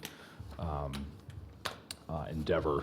And I'm very sensitive to the idea that every single one of these deals is different. We certainly know that, and we certainly want to applaud creativity in putting these together. But Madam Chair, I want to get a head nod if you're going to be okay with this. If this governing board were to go forward with this as direction, as acceptance, as a grant of the funds. So therefore, you know, the transaction can proceed. It's just a slightly different authorization than what you're seeking from us. That would be fine. You know, we can't, we've been talking about a loan forgiveness. We could not legally structure this as a total loan forgiveness because we have an existing arrangement right now that says there are 22 home restricted units. And if we were just to forgive the loan, give the deeds of trust away, and walk away, we don't have the legal basis to continue to require that those 22 existing units remain home encumbered. So we have to convert, if we're going to do this deal, we have to convert it into some kind of a grant or an investment under the home regulations so that we can enforce the rent restrictions on the 22 units. So we can call it a grant, we can call it an investment. Both of those words are used in the HUD regulations. A grant might even be a little better use of the word because it's in the early part of the regulations and investments in the later parts. So we wouldn't have any objection to what we may want to do is reword the resolution in section 2. We may want to say that it is hereby authorized to restructure the home loans into an investment grant or into a grant, however you'd like to work it.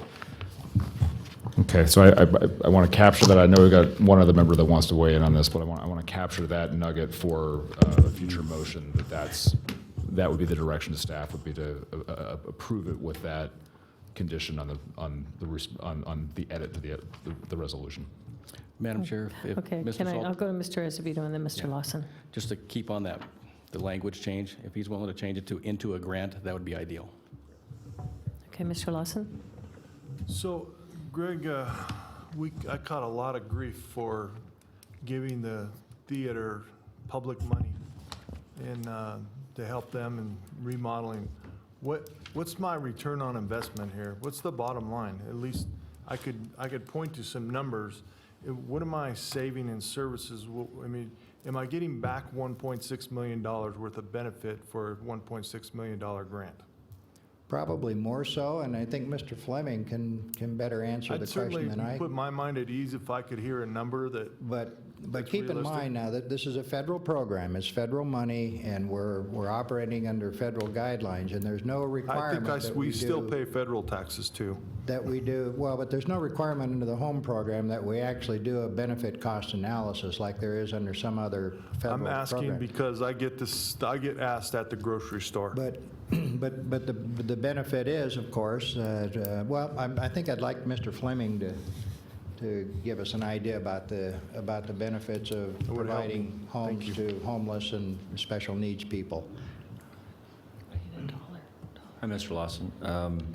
So the best way I would describe it is right now in the current market conditions, if you were to construct a unit like this from scratch, it would be roughly $250,000 per unit in today's market.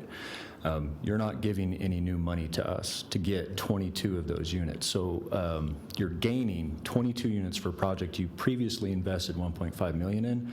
And if we're looking at $250,000 per new unit and you're gaining 23 new units, you've far vastly benefited by double or more the amount of your original investment. And you're housing now 23 people that have been identified in that program called the $1 Million Murray, where you're taking folks that are sucking off of local taxpayers as much as an individual, as much as $1 million per year in services, emergencies, hospitals, police, and fire visits, and now you're placing them in a facility that doesn't require subsidies from the federal government. It's through our partnerships, and none of those folks will be going to your jails, into your hospitals, on your rivers, or any of that element. And so I could compound all of the benefits that is being achieved for taxpayers off of $1.5 million that's already been invested to construct what already exists. So by granting it, it's almost like you're just reinvesting money that was already there for something so much more that's new, if that makes sense. Kind of, but, okay, so this is not money that's actually borrowed. I saw Wells Fargo's name in here, so we not borrow $1.6 million from the bank. This is money that we gave for this construction through the Home Consortium. You gave this money in 2001 to the current ownership that constructed this to build that facility. Okay. We're looking to So we're not paying a bank back any money? No. We're basically taking this off of our books? Correct. Okay. That makes it easier. Okay. Point of clarification, there is the Section 108 loan. It's a $600,000 loan that was made way back in the beginning. That is being paid off, and that money does go to a bank because the bank advanced those funds. But that's under the CDBG program. It's not connected to the home program. Okay, thank you. If I may, Okay. we're paying off that loan. Yeah. We are. Okay. Ms. Herman? Yeah, okay, good. Having been in the real estate business for 47 years and doing a lot of creative financing, I find this very interesting, and I find it sounds quite safe. I would approve it. Thank you. Okay. I do have, I don't know if I have other public comment. I have 3 cards to read right now. Is there any further public comment? I have no other public comment. Okay, let me go ahead and read the 3 items that we did get from Sharon Chamberlain, CEO of Northern Nevada Hopes. Her comments were Northern Nevada Hopes is in full support of the 4th Street Plaza project. The addition of 23 SRO units while maintaining the other low-income units is imperative for our community. She also has other written comments. She's submitted, second comment is by Valerie Lorano, Child Health Institute at Renown. She's the director of the Center for Social Justice, and her comments were the Child Health Institute at Renown supports the Plaza at 4th Street project in its efforts to maintain affordable housing for low and extremely low-income individuals within our community. And the last public comment card was from Chris Needham, and comments where I fully support the development of the Plaza at 4th Street project.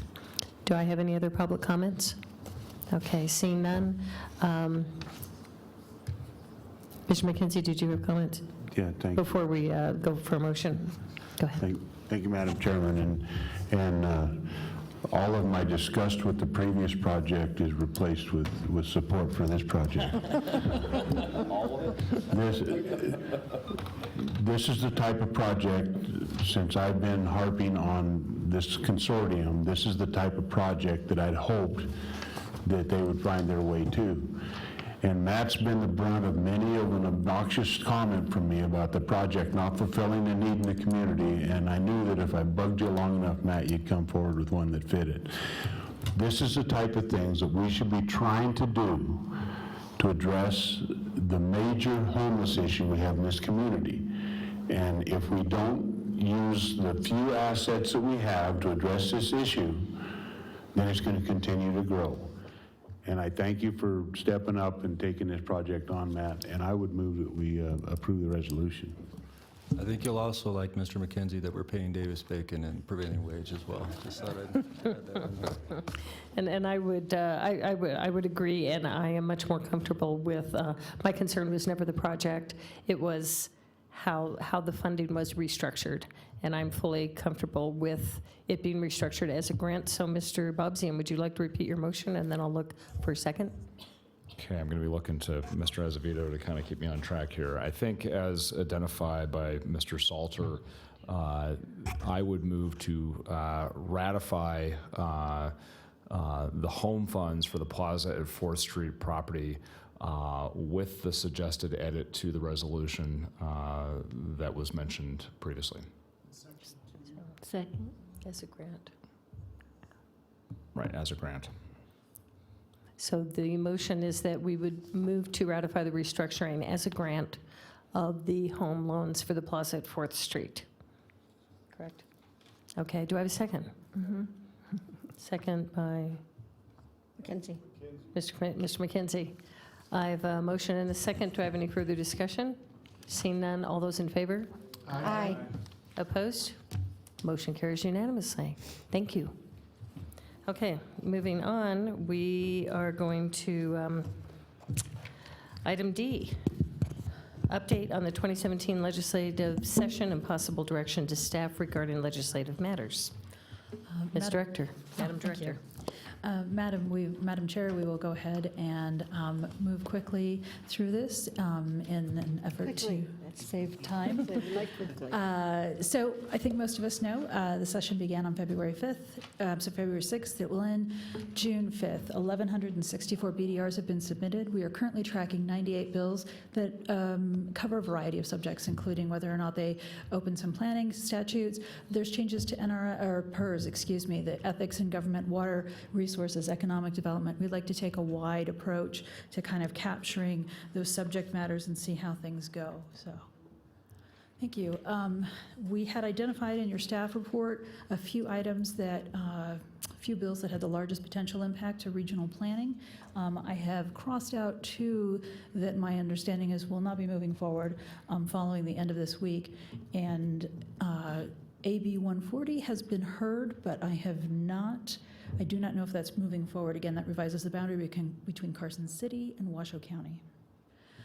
SB 422, this is about revising provisions governing regional planning coalitions in southern Nevada. My understanding is that will be moving forward. We took a look at the provisions relating to urban agriculture per Councilwoman Breckus's request. We found that it's an item that definitely allows for things to happen, but it's not required.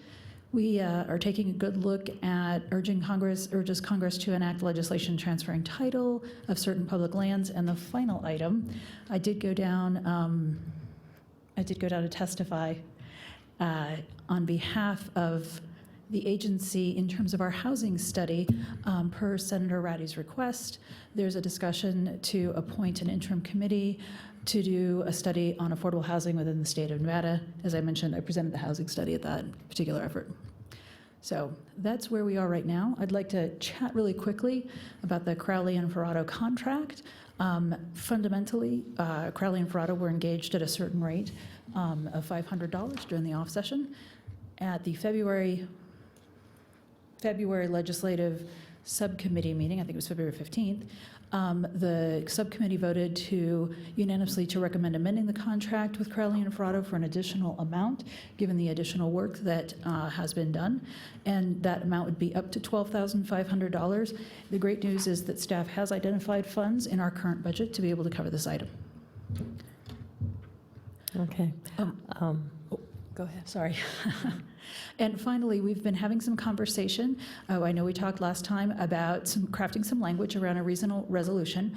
What I have in front of you for the three managers of the jurisdictions and myself, I have up in front of you are some concepts that I believe that I've understood, and I'd like feedback today, and I'd like to bring this back to your meeting in June so that I have the time to be able to work with Mr. Driscoll, Mr. Slaughter, and Mr. Thomas, and Ms. Newby will be joining us, so we'd like to get her in the conversation too.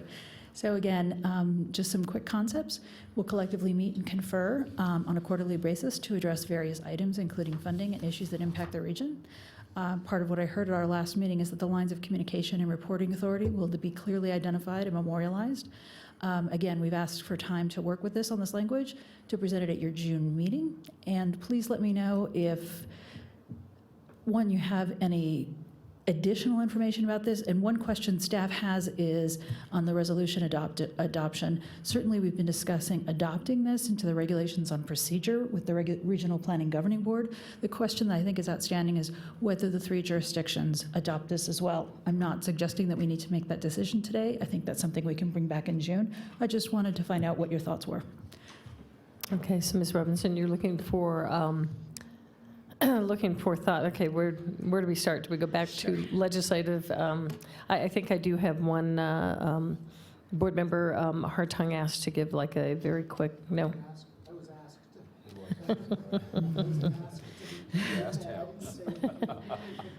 Okay, Mr. Hartung, would you like to report to the board the actions taken at the County Commission meeting regarding AB 39? Well, as everyone is aware, the AB 39 sought to change the structure specifically and mainly with respect to Washoe County, Districts 4 and Districts 5 being consistent seats. I would tell you that from my perspective, I still have no issue with that for the simple reason that in my tenure here on the board, I can count on one hand the number of issues that have actually pertained to District 4. So really, I'm a representative from the region as opposed to being forced into District 4. So that was a realization that I certainly had. So our desire to make changes had more to do with self-rule than it did with this board. And by the way, there's no place in the plan itself that identifies Districts 4 and Districts 5 as being consistent members that I'm aware of. Are there, Mr. Azevedo? It's statutory only, and that's okay. You've shaken you basically gave me the answer. I couldn't find it, so if it was hidden somewhere. So having said that, we recognize as a group that we have wanted to move forward. We need to focus on regional priorities, projects, programs that are beyond the purview of the Truckee Meadows Regional Plan.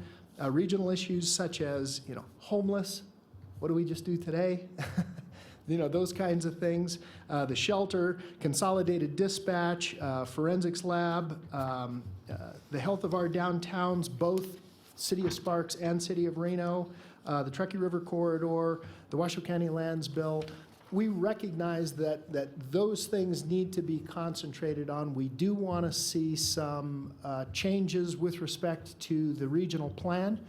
The decision for us to withdraw this was certainly not made in a vacuum. It was, we've talked about it for some time, and so there was no one single person. I certainly wasn't the absolute champion by any stretch of the mile, although I felt that it was hindering us personally with respect to getting some of these things done. And what I'm hoping for when we do the update, that we will visit things like, and you already know what I'm going to say, Kim, Policy 1.3.3, it has dogged us, it's outdated, there's no reason for it to even reside in the plan. Heavy industrial and commercial fits in the county. There's just no reason why the county should be excluded in having those those kinds of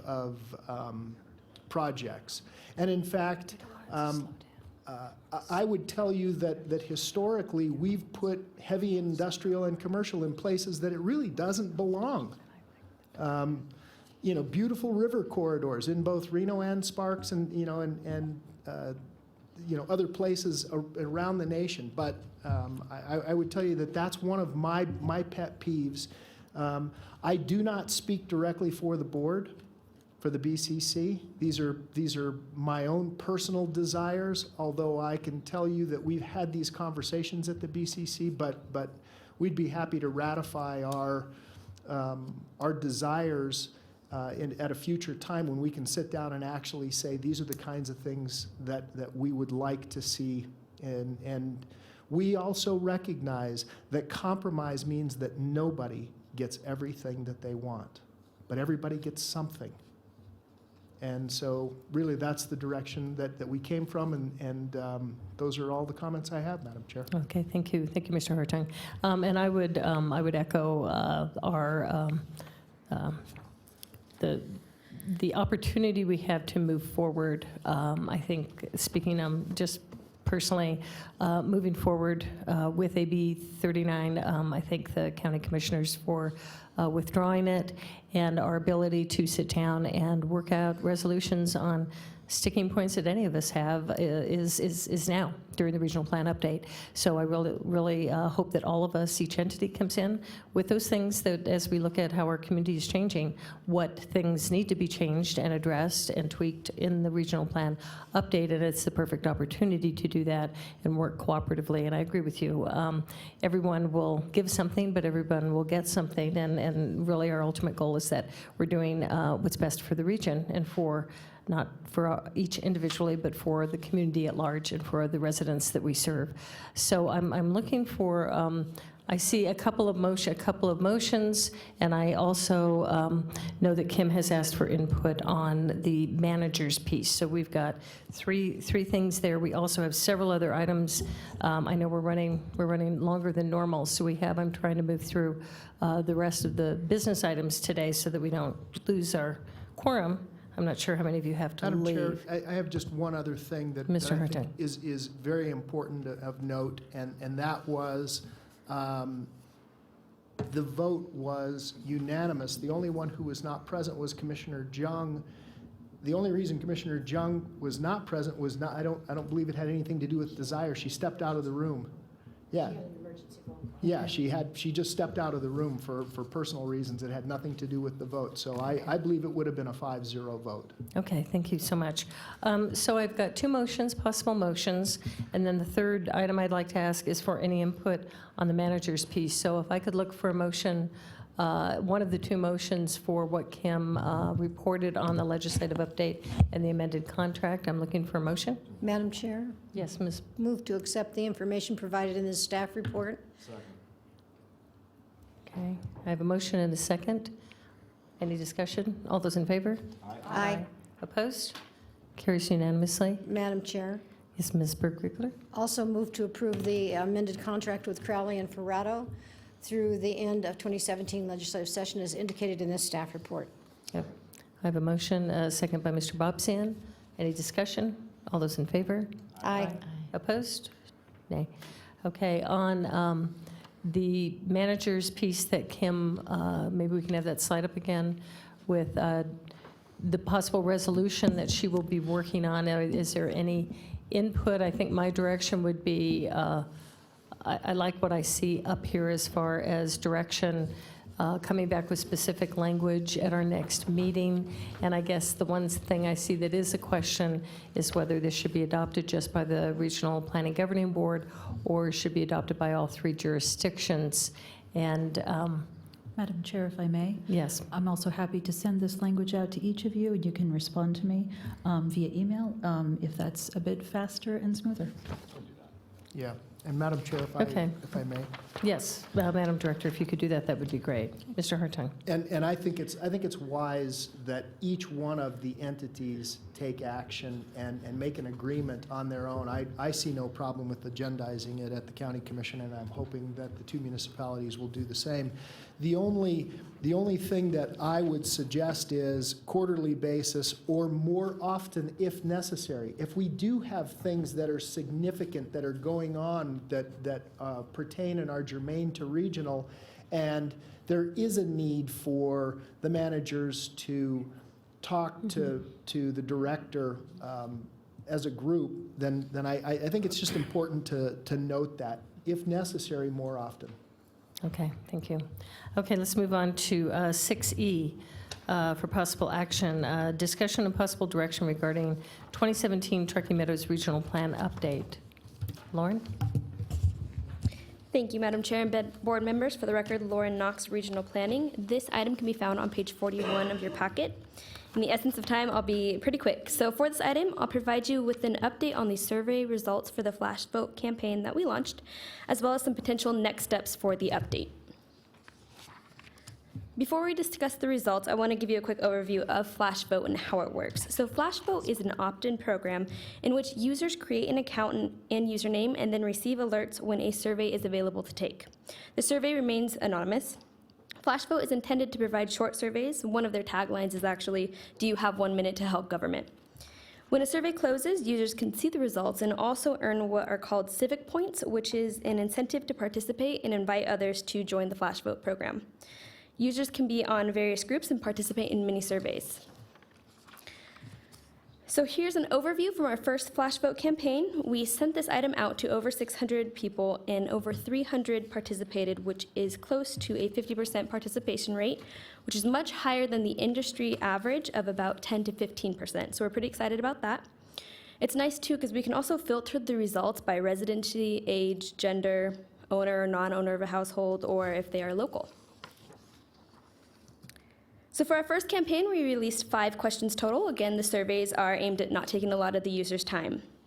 Also, back in September, we had the Regional Planning Commission answer similar questions to the ones we posed to the public in Flash Vote, so you'll see kind of that indication up there. Here are the results from question 1, which focused on growth in our region that we may see in the next 20 years and how people felt about it. The public's most selected option was that growth happens and we'll deal with it, compared to the Regional Planning Commission's response, which is growth is beneficial and I'll welcome it. It's important to note that the level of involvement and knowledge with development and growth may not resonate as much with the general public compared to the RPC. And also, not to mention, the numbers of responses is between 9 people with the Regional Planning Commission and over 300 with the public. In question 2, we asked, when thinking about growth in the Truckee Meadows region, which of the following, if any, are you concerned about as a future problem? The top 3 results from the general public were traffic, water, and schools. It's important to note that water only received 1 more vote over schools for the general public, which closely mimics the RPC's responses as being the top concerns. So moving along to question 3, which was a more open-ended question in which we asked the participants to provide 3 words that would describe their hope or vision for the Truckee Meadows region. If you notice, the words that show up most are words such as growth, plan, sustain, prosperity. And now let's compare those to the Regional Planning Commission. Again, much smaller sample size. However, with even the small amount of words to compare, there were some similarities here. So we have sustainability, planned, prosperous, being mentioned between both the general public and the RPC. Madam Chair, I have a question real quick for Ms. Knox. Did Mr. you ask, Hartung. when schools were asked about, was that pre-WC1 or post-WC1? This was in February. This was in February, so it was post-WC1. Okay. And for the RPC, it was pre, so Right. that kind of changes it as well. It does. It kind of Yeah. gives a different flavor to it. Okay. All right, so question 4 essentially asked the participants if they knew about TMRPA. The question was also asked to the general public for obvious reasons, as the Regional Planning Commission knows who we are.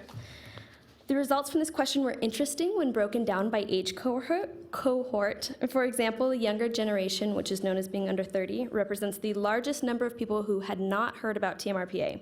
We can use this kind of information to better target audiences throughout the update process. Question 5 was another open-ended question in which we asked the general public to provide comments or suggestions about growth in our region. We had a variety of excellent comments and suggestions, which we plan to take into consideration for the update. And so with that, you have a general idea of what flash vote is and what the results look like from our first survey. After this meeting, we will share a link to the results page and also provide you with the opportunity to take a survey, so keep an eye out on your email for that.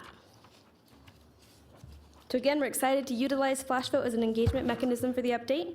In terms of next steps for the update, at the February RPGB meeting, staff was asked to return with a proposed budget for the regional plan update. As stated previously, a survey of estimated budgets for items like the update both in and out of the region revealed that they're wide-ranging. This is due to differences in size, the nature of the plan, and available resources that can be dedicated. In the next agenda item, which discusses the fiscal year 17-18 budget, you will see that staff recommends that a budget number of approximately $150,000 be utilized. But again, this is the subject of the next agenda item, where a more in-depth discussion on the budget and jurisdictional allocations is provided. I just wanted to give you a reference in connection with this item. After determining our budget, staff would like to begin solidifying the framework of the 2017 regional plan and the process of the update. We plan to work on this item at the next monthly coordination meeting with jurisdictional staff and bring it back to the board in June.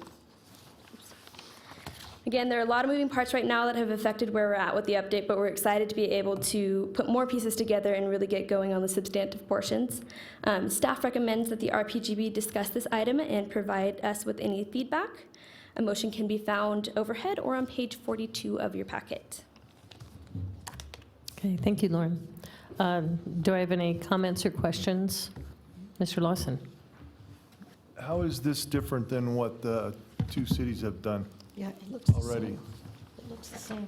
It does to me, too. For the flash vote piece? Yeah, how is it different than what we've already done in Ignite Sparks? And I forgot what Reno's was called, where they took the whole of their folks. Madam Director? Reimagine Reno, thank you. Thank you. This particular survey, actually, we received assistance on this particular item through our Portland State University contract.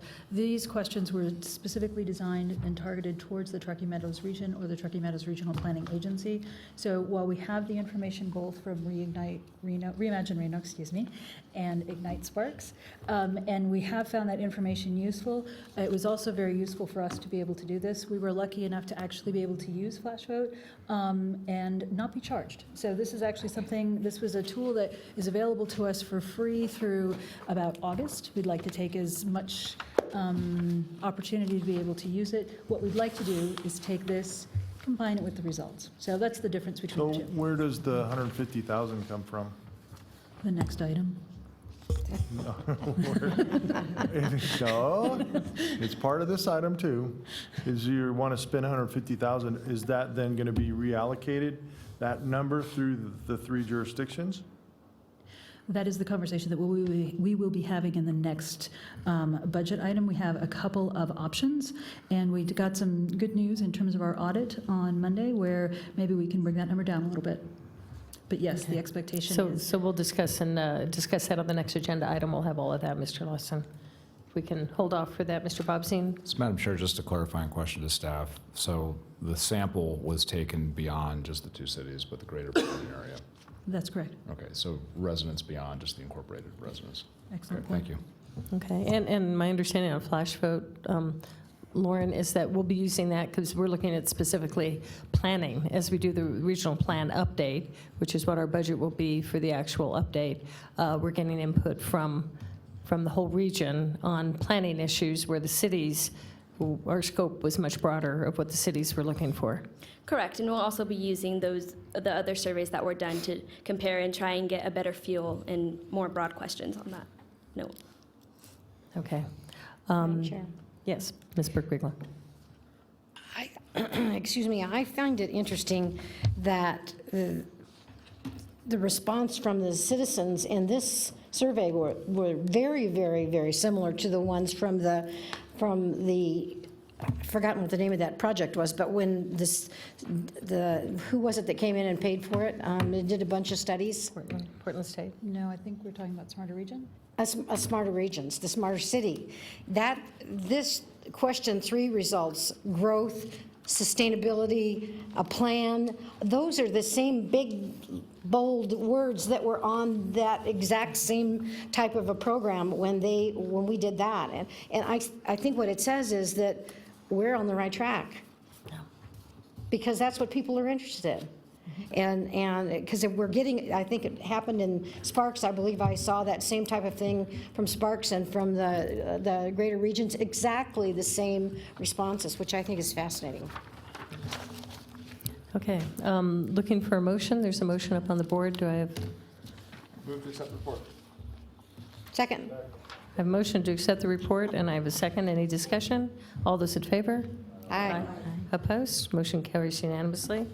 Okay, we'll go to 6F, which is informational presentation, discussion, and adoption of jurisdictional allocations and the fiscal year 2017-2018 budget. Thank you, Madam Chair. Just to set the context, we had TMRPA, in addition to the cities and the county, certainly saw some budget revenue reduction over the 10-year period from 2005 to 2015, as you'll see above. And at the same time, we reduced our budgeted expenses approximately 44%. In terms of the conversation, in 16-17, which was last year's budget, the jurisdictions increased their allocations to the operating budget for this agency up to an additional 5%. So you can see the breakout up above for each jurisdiction. In the conversation last year, staff recommended and you approved that half of that additional dollars be set aside in an account for the regional plan update, so $17,100. That is something, that $17,100 is still sitting there in the account, ready to go. And if we go to the recommendation for this year, the recommendation this year is to maintain the operating budget for the jurisdictions for this agency at the same amount, and take the same amount as last year, which is half of that additional 34.2, and put that also towards the regional plan update. That would mean $34,200 is set aside in an account from this particular agency to assist with the regional plan update process. So, really quickly, one of the questions that I heard was, where did we get this budget? We've had a variety of conversations, and we took a look at various plan update budgets in our region as well as across the country. And what you have in front of you are the most recent updates and their budgets. As we've seen at our February conversation, we talked about looking towards about $150,000 budget, and we have some options today around what that could potentially look like. Okay. In terms of the regional plan update contributions that have already happened in fiscal years 14-15 and 15-16, this agency spent $30,000 from our fund balance to work with Portland State University. In 16-17, we received a grant specifically on the regional plan update on the oral history, for oral history on regional planning, and that's something that is also sitting in the account. And again, 50% from last year, 50% from this year of those differences, and that's a total contribution from TMRPA at the moment of $64,200 to the regional plan update. And the grant, as I said, is sitting out there that Councilwoman Breckus had donated to us. That's sitting out there to do that work. Okay, so I've provided two scenarios to have conversations around today, which is the amounts that would be needed from each jurisdiction to be used for specifically the regional plan update and additional implementation. One of those items, quite frankly, keeps the $34,200 that regional planning has out of the $150,000, and the $150,000 is split 40-30-30 based on the budget allocation. The second option is to go ahead and use the $34,200 from TMRPA to bring that reduction down. And what you see here is that you'll see basically it's for the City of Sparks and Washoe County, we're looking at a difference of a range of somewhere between $35,000 and $45,000. And for the City of Reno, it's between $46,000 and $60,000. I've had a couple of questions be asked in terms of cash flow, if this is something that would be needed entirely at the beginning of the fiscal year, if this could be paid quarterly. We definitely think that quarterly would be fine. We also think it's possible we maybe can do extension of implementation into next year as well, so maybe some funding out of next year to bring this number down. I indicated Yes, thank you. Some other considerations.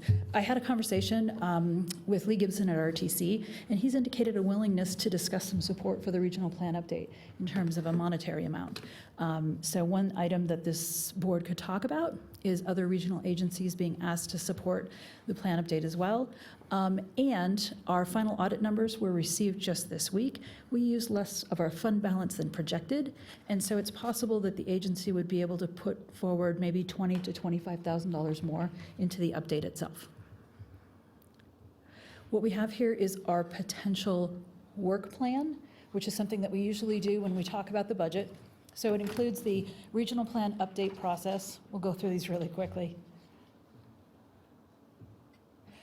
We need to do the 2018 consensus forecast and allocate that. We also need to talk about whether or not that looks different.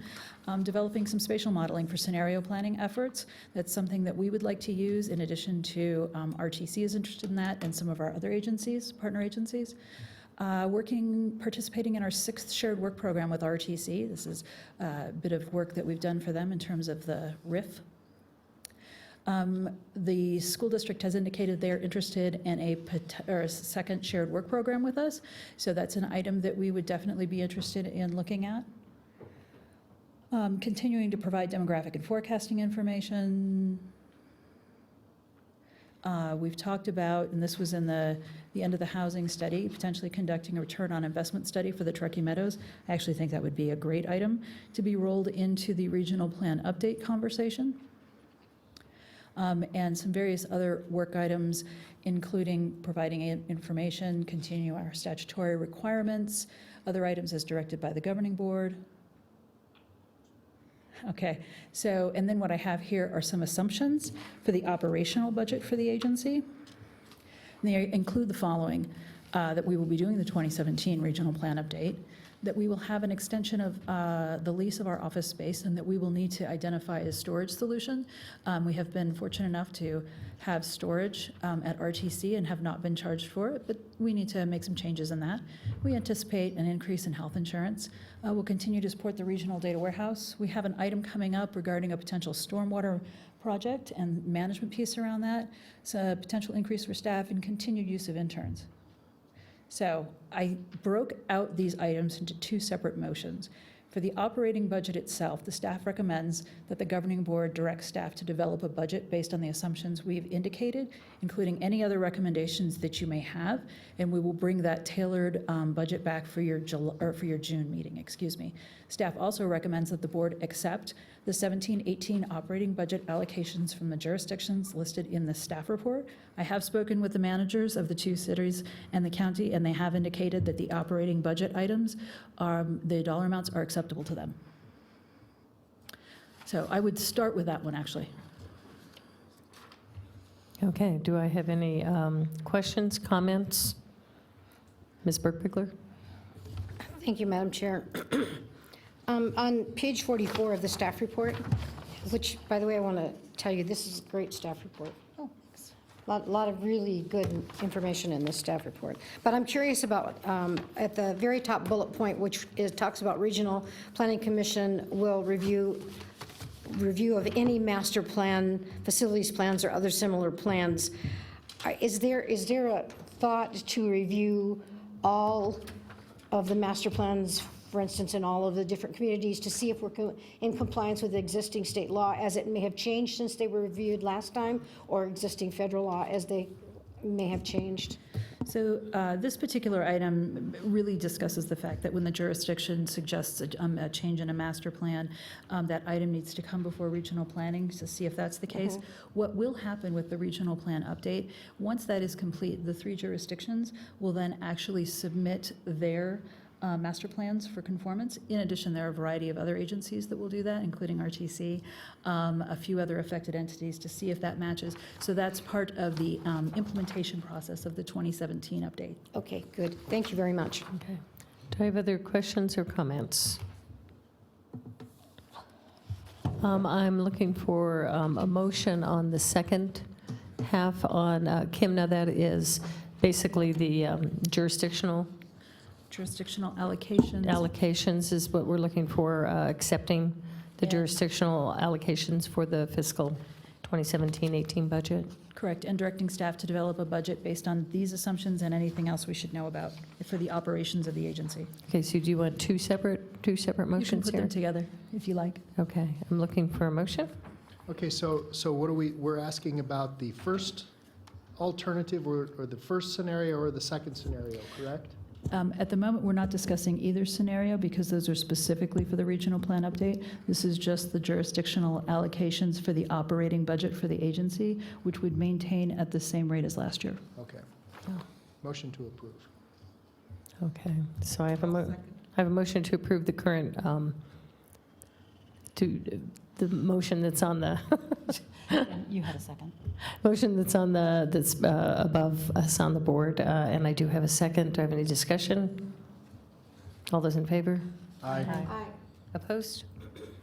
Okay, motion carries unanimously. Now we're looking for a second motion on the jurisdictional, the two options for the jurisdictional. Madam Chair, if I may. Yes. This is just to clarify that this board has accepted the operating budget allocations as listed from the jurisdictions. Again, this is the same as last year. So this is maintaining the status quo around the operating budget itself. Okay, so that is the second motion on the actual operating budget allocations in the staff report. Do I have a motion to accept? I'm not sure I understand. I'm not clear. So why do we have two scenarios? Given the $150,000 budget, that's scenario one where you have 45,000 and 60,000 versus scenario two where you have 46,320, 34,740 times two, and then using up the fund balance of 34,2. If I'm voting on one or the other, I think, all of our budgets are tight right now. We're flat. We're flat. So my sense is that I would prefer to go with the second scenario and then if necessary, revisit. Okay, that is going to be the secondary decision we're going to make. The decision right now that Kim is asking for is the full budget that we give our normal allocation as members of the Regional Planning Governing Board, which is the second one. Can you clarify the difference in the two motions that were on the screen a minute Madam, ago? I believe I can clarify the difference between the two motions, which is the answer that's the way we did it last year. And that's the way we did it last year. And so we did it again this way this year, and I believe what I'm hearing is an appetite to have those put together and not see it again next year, and I will take that recommendation. Okay, so the motion, Mr. Azevedo, that we just voted on and approved was accepting the 2017-2018 operating budget, correct? The operating budget, and including the jurisdictional allocations for that, the regular budget, not the regional plan update. That was my understanding. The operating, so we. That's correct. Don't need the second. Okay, so we're not separating it. It is one motion that we accept the operating budget and the money that each of us put towards that operating budget for the year. Okay. Again, Okay, my apologies. Now, Madam Director? The next item we'd like to discuss is the budget for the regional plan update. Again, so we have motions on this particular item. There we go. And again, we've provided two scenarios in the understanding that, there is a variety of conversation at each of the jurisdictions in terms of the amounts for the budget. That's why we've provided two scenarios. As I've mentioned, we've already been putting aside some money ourselves. And so what I'm asking here is for a total amount for the budget for the regional plan update, and you can tell me which scenario you're interested in. And if you would like me to also have conversations with various other regional agencies, anybody else, please go ahead and let me know that you'd like me to do that, and I would do that as well. Get some money from RTC. Okay, so the first motion we're looking for. So RTC is the most flush agency. That would be in the second. So let's go with the first motion is the amount, the budget for the regional plan update. And Madam Director, would that include the scenarios of what the allocations for each entity would be? Correct. So the item, the action item for the first bullet is the choice between scenario 1 and scenario 2. And really the difference is whether or not the $34,200 that TMRPA has put aside should go towards the $150,000 total, or if we want that outside in case of implementation conversations. Madam Chair, Ms. Burke-Biegler. I would make a motion that we take the alternative, the second scenario, and add the $34,000 into it, so it lowers, since as Commissioner Hartung mentioned, all three entities are dealing with tough budgets right now, so we may have to come back and revisit it. And if we do, then we will do that. But let's start with the lower level. Second. That would be my motion. Okay, do I have any other discussion on that? Okay, so I have a motion by Ms. Burke-Biegler to accept scenario 2, and for the regional plan update, total cost of $150,000, correct? Okay, I have a motion. Who's second? Vaughn. Hartung and third was down here. Hartung, and third was McKenzie. We have, okay, all those, any discussion? All those in favor? Aye. Aye. Opposed? Nay. Okay, motion carries unanimously. The second piece of this is any motion or direction for Kim and her staff to have discussions with other agencies as part of funding our regional plan update. I would say RTC. RTC. I would say for sure RTC. Do we have other?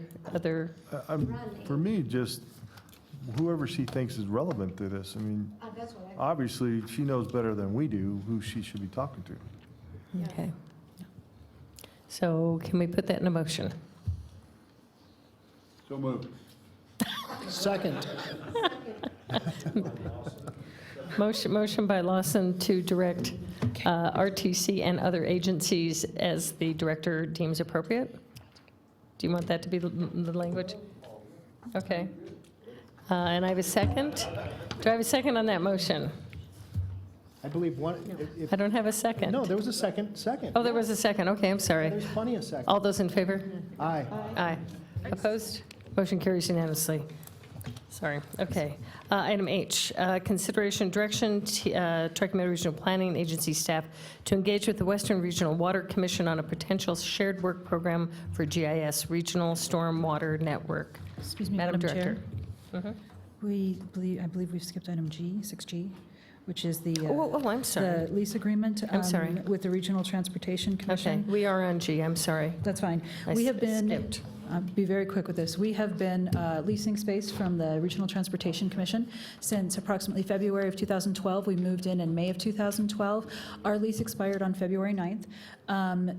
I believe you may remember that at last year's budget conversation, I had already had a conversation with the director of RTC saying that they would be interested in having us stay there and would commit to a no more than 10% increase in our rent. We've received a draft lease from them identifying roughly about a 5% increase in the rent, which is below the 10% that he and I discussed. We're currently working under a lease extension since it did expire on February 9th. The new lease term is for 2 years. It starts May 1 and it ends March 31st. And we think that 2-year time frame is probably good because flexibility in terms of size of workforce for both agencies. So really quickly, about 4% increase. And there's a couple of modifications to the lease agreement. So we have been able to store items at RTC Sutro location for free for the past almost 5 years, which we've been very thankful for. That is something that maybe might have been, we need to kind of modify that, and they would be interested in charging us rent at the same rate that they charge themselves. Staff has started to take a look at the storage, at various storage space solutions. Either way, we need to kind of take a look at maybe paying a little bit more or paying for some storage, and we've got a couple of options around that. That's okay. Okay, I see, sorry, go ahead. All right, so that's one of the modifications to the lease agreement. The second conversation is the ability to use conference room space in RTC. More of RTC staff has moved over to the Terminal Way building. The conference room usage was memorialized previously in the lease agreement and is not in the conversation at this point in time, or not in the agreement, I should say.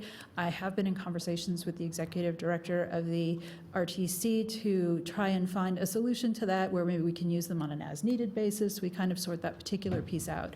So my recommendation at this point in time is that, hang on, let's see. So staff and legal counsel have reviewed the lease agreement submitted. We've identified two concerns, which is the conference room facility access, the storage space at Sutra, which I think we can find a solution to. And I believe this board should do one of two things, given the fact that our extension is up April 30th. Either empower the executive director, to negotiate the lease agreement with RTC management with whatever feedback you'd like to provide, or request an additional lease extension from RTC so that we can ensure that these negotiations are completed in time and the final lease agreement would come back to you in June. So I have a question, Madam Chair. Yep. Mr. Hartung? So if you go back a few slides, our nut is $1,900 a month. 1967, yeah. Okay, $2,000 a month. Mhm. Does RTC own that building? Yes, they do. So we own that building, and we're leasing it to ourselves as a regional entity. I don't get this. I feel like the guy in Big, Tom Hanks. I'm raising my hand. I don't get this. I don't understand. Well, I think we just charge the difference in rent in the work we're going to do for RTC. Not a big deal. It all works out one way or the other. And that's what I would rather see. I think we have an answer here. An Amy? in-kind kind of a transfer. Amy, do you have an answer for us with RTC? Amy Cummings, RTC Planning. We purchased the building with Federal Transit Administration funds. So all of the rent that is paid back has to go towards our transit operating program. So RTC actually pays rent to itself. The engineering and planning departments also pay rent, market rent that goes into the transit fund, and that's in accordance with our grant that we use to purchase the building. And the same with our Sutro facility. The State Medical Board is also a tenant in that building, and they pay rent as well. Thank you for the clarification. Thank you. Okay, I'm looking for a motion. Have they got a business license? Okay, do I have a motion? Or I can make a motion. I'm going to move to empower the executive director to negotiate the lease agreement with RTC management with the following feedback, that they look at including or addressing conference room facility access, and the storage space would be included in your lease agreement. And I would like to slightly amend that, if I may, Madam Chair, to include discussing with RTC an in-kind arrangement whereby, I know Mr. Smith has done numerous data collection projects for RTC, and so maybe there can be, I think that there can be some kind of an arrangement that's made. There's real value to having regional in their building. And Madam Chair, if I may. They're like an anchor tenant. Go ahead, Madam Director. So we actually participate in a shared work program with RTC where we receive some services. Say, for instance, they provide us our IT and actually our phone service in exchange for the work that we do, and which includes Mr. Smith, for RTC, and there's also a dollar amount. So we do have, I think, a good solid relationship. My understanding is that RTC enjoys having us close by because we can run downstairs to a meeting. My hope is that we can sort this out, gosh, even by tomorrow, and we can move on. Okay, thank you. Amy? Oh, I was just going to add that that's, I believe it was covered in the budget as well, the $60,000 that RTC does pay for the services of regional for GIS and other support. So the ITS is at no charge to the TMRPA. Okay, thank you. I have a motion on the floor. Do I have a second? I'll second. Second by Ms. Dewar. All those in favor? Aye. Opposed? Motion carries unanimously.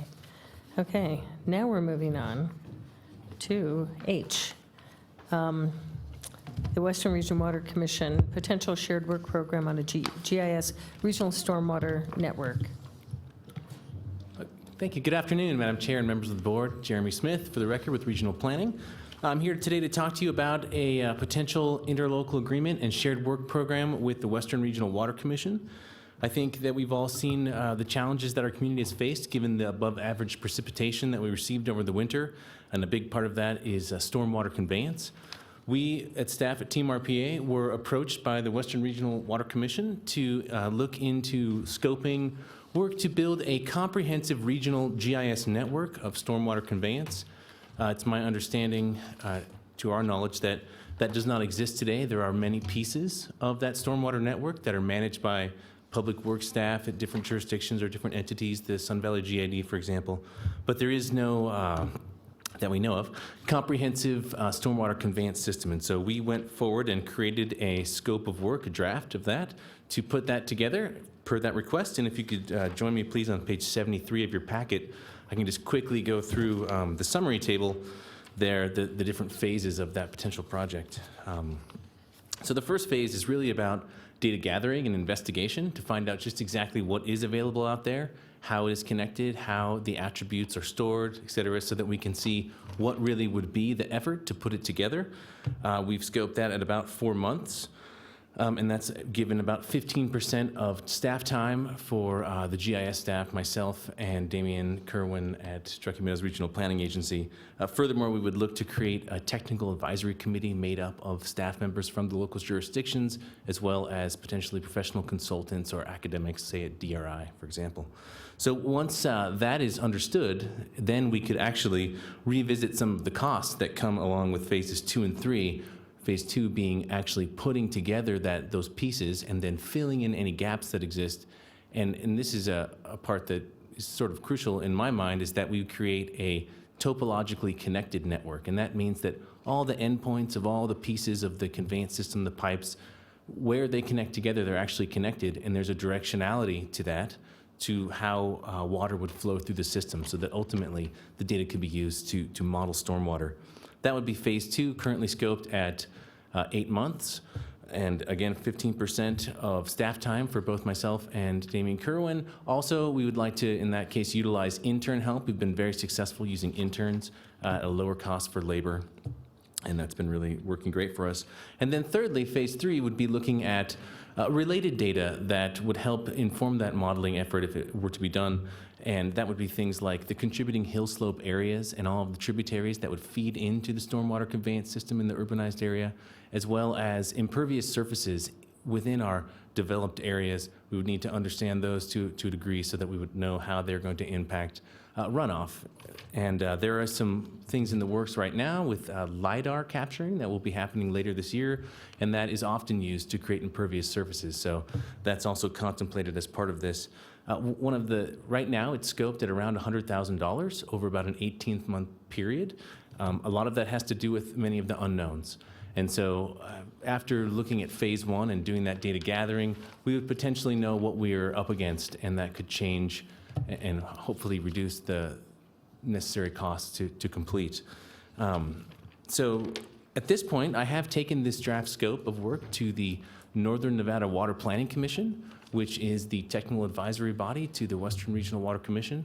They, at this time, did not recommend to support the scope as drafted. However, they were very interested in the phase 1 data gathering component, and they asked that we further detail the costs associated with that phase 1 data gathering and bring it back to that body for review.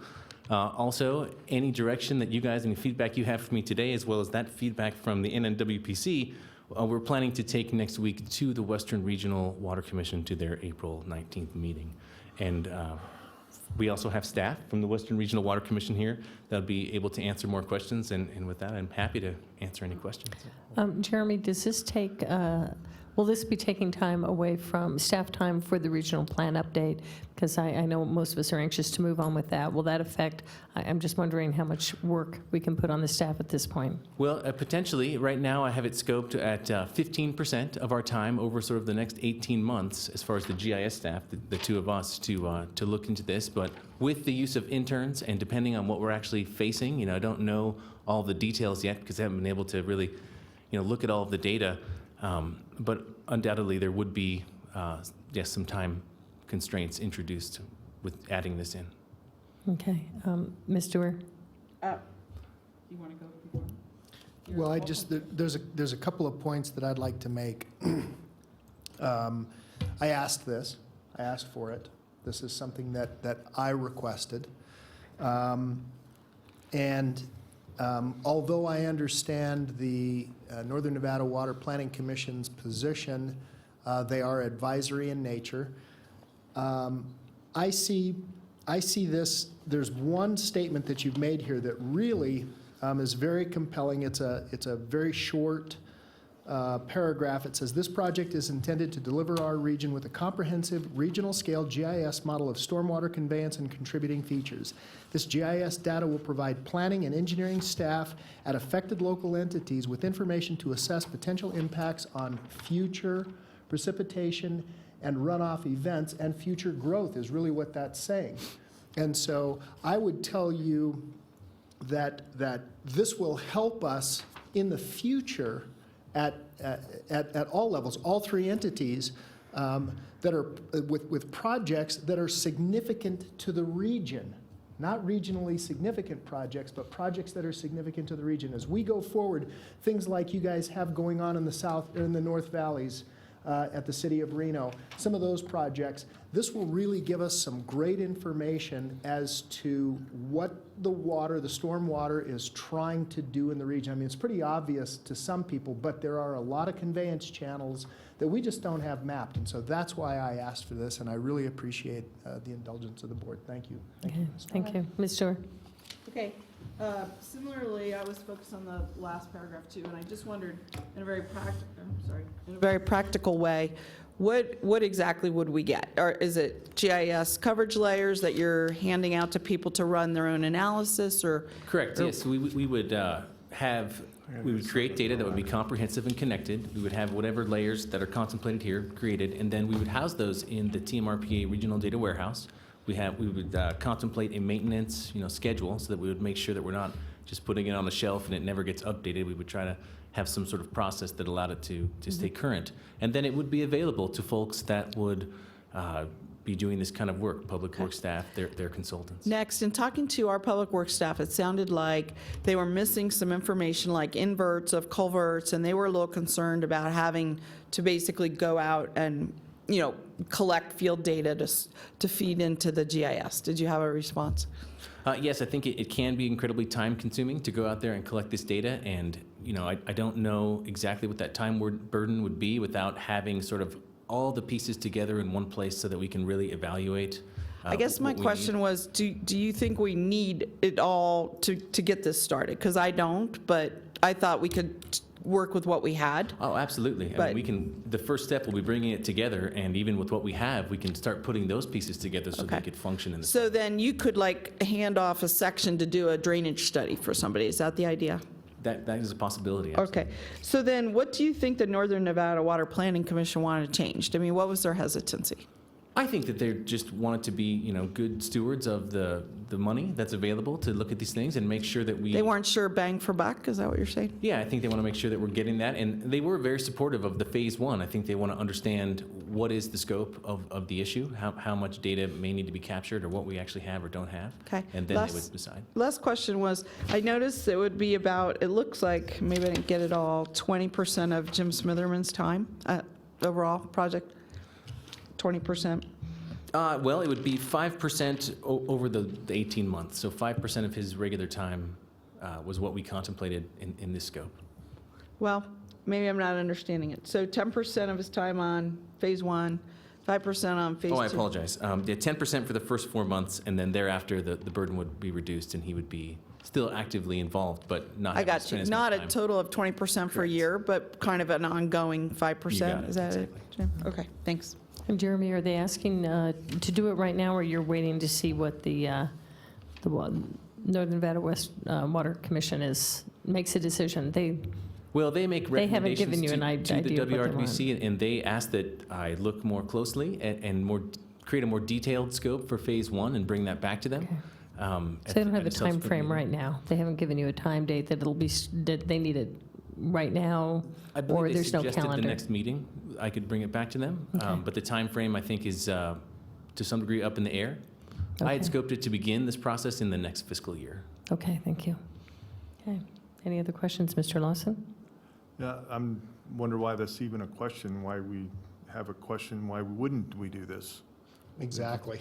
Right? This is Exactly. part of, we got to remember, we have a sustainable regions, and what was our regional planning supposed to be? The gatherer, the Harness the central data. location for all the information. I mean, why do we even have this? This should be just go, let's go. When you need to spend some money, come back and see us. And Madam This is Chair, right what we're supposed to be doing as a regional planning governing board. Okay, so Mr. Lawson, do I have a motion? hold on. Well, then we'll discuss. I'm waiting for a motion, a second, and then I'll open discussion again. You already made the motion. Move to approve. I second it. Now we can have discussion. Okay, now I can open to discussion. And this agency Mr. is Hartown. unique. This agency is unique, and I would remind everyone that when there are shortfalls in budgets, let's say at Tumwa, we raise rates. But here, we have an opportunity to farm out our labor to other agencies to garner a certain amount of, we'll call it income, to cover that, Once which again, gives us why was it even greater a operating question? budgets from Western Regional Water in this particular case. RTC hires us to do certain kinds of things. This agency is very unique because it is very malleable. And I agree with Mr. Lawson. This is a no-brainer. Just, as long as we can pull the staff time out, and I think that's really what the question was that's before us today. And the question that you have to answer. As we go through the update, are we going to infringe on your ability to also complete the update? Because I don't want you doing a whole bunch of other things, even though this is a real benefit to us at Western Regional Water and beyond. But I don't want you pulling in outside projects where you can't complete the scope and the duties that we've actually hired you to do here at Sure. MRPA. Well, I mean, I don't want to speak too far out there, but maybe can defer to the director on this one. I think one question that could use clarification is kind of the time frame within which this could be useful. Certainly, the regional plan update is the number one priority. We've heard that consistently from the governing board. So, in terms of when would a product like this be, that kind of time frame that would be, maybe we could get a few months under our belt of moving forward on the update before we kind of take on something else. It seems to me like that would be helpful. I don't want to say no, because I think this is exactly who we are.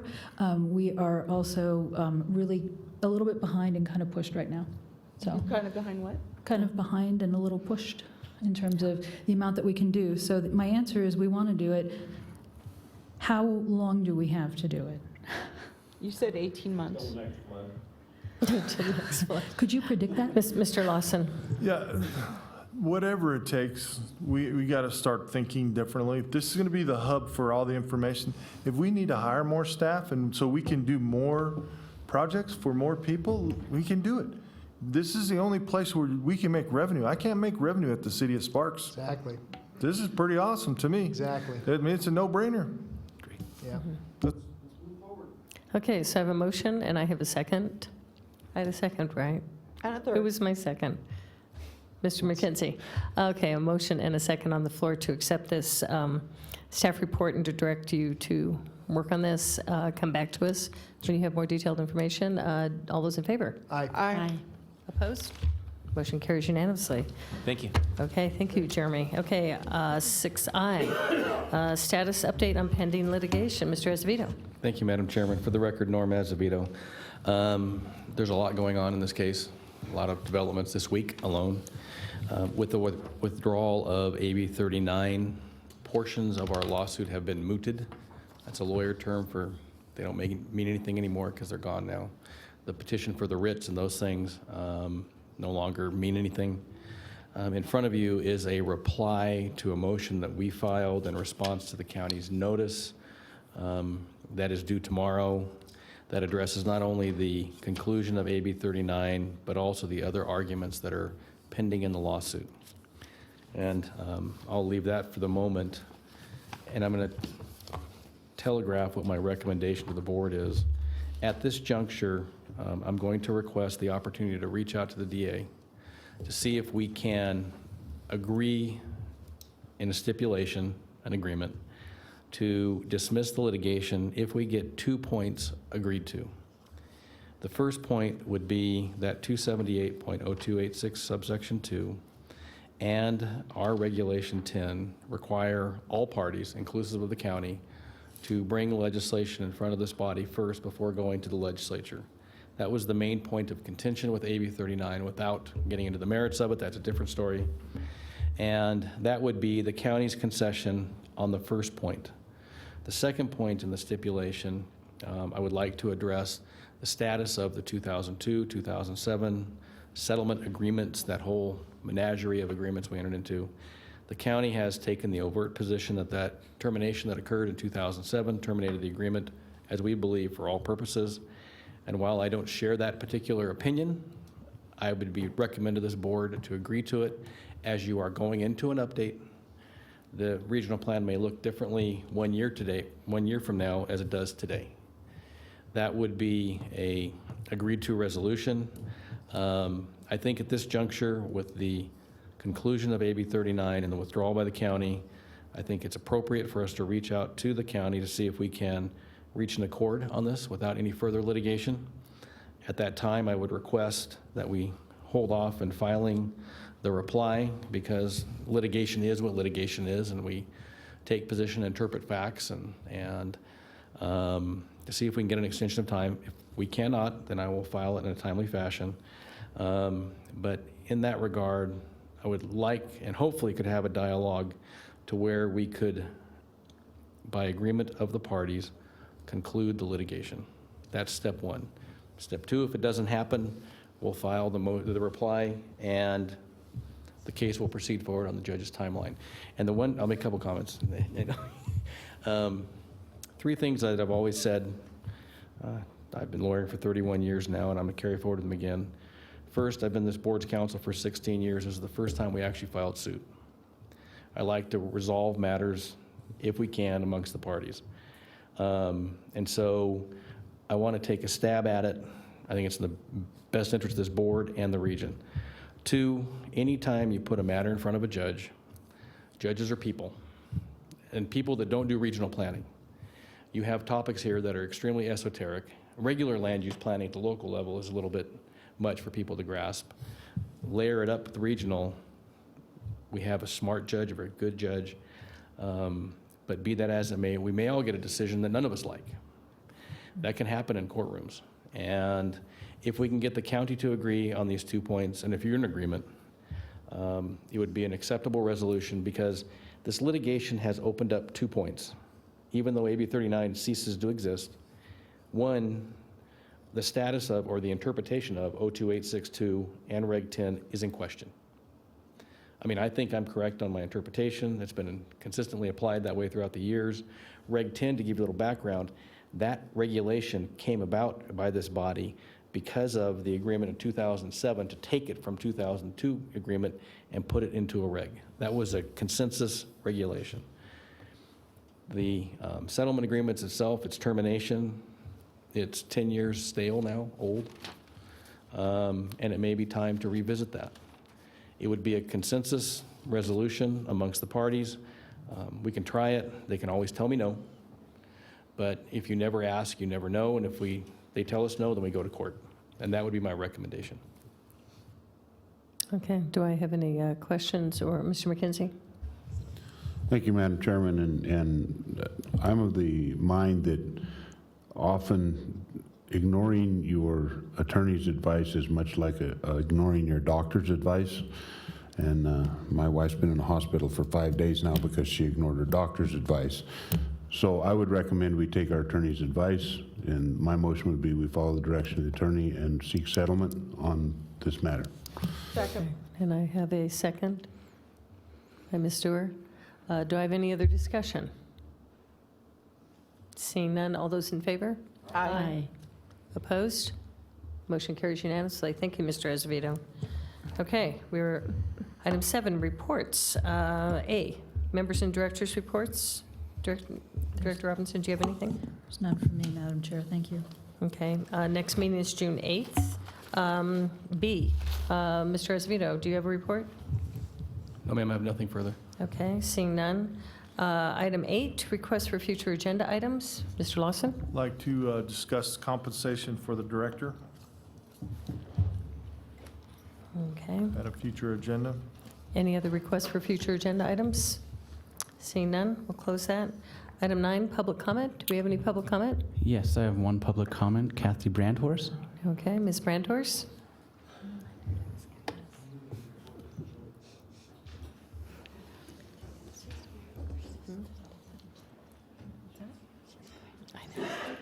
Quite personal today.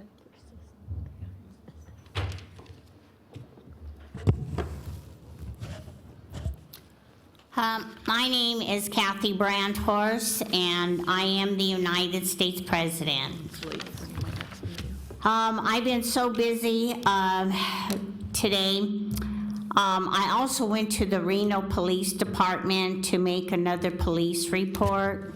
I just moved out of the Donner Motel, and it seems to be following me all the way to Sparks.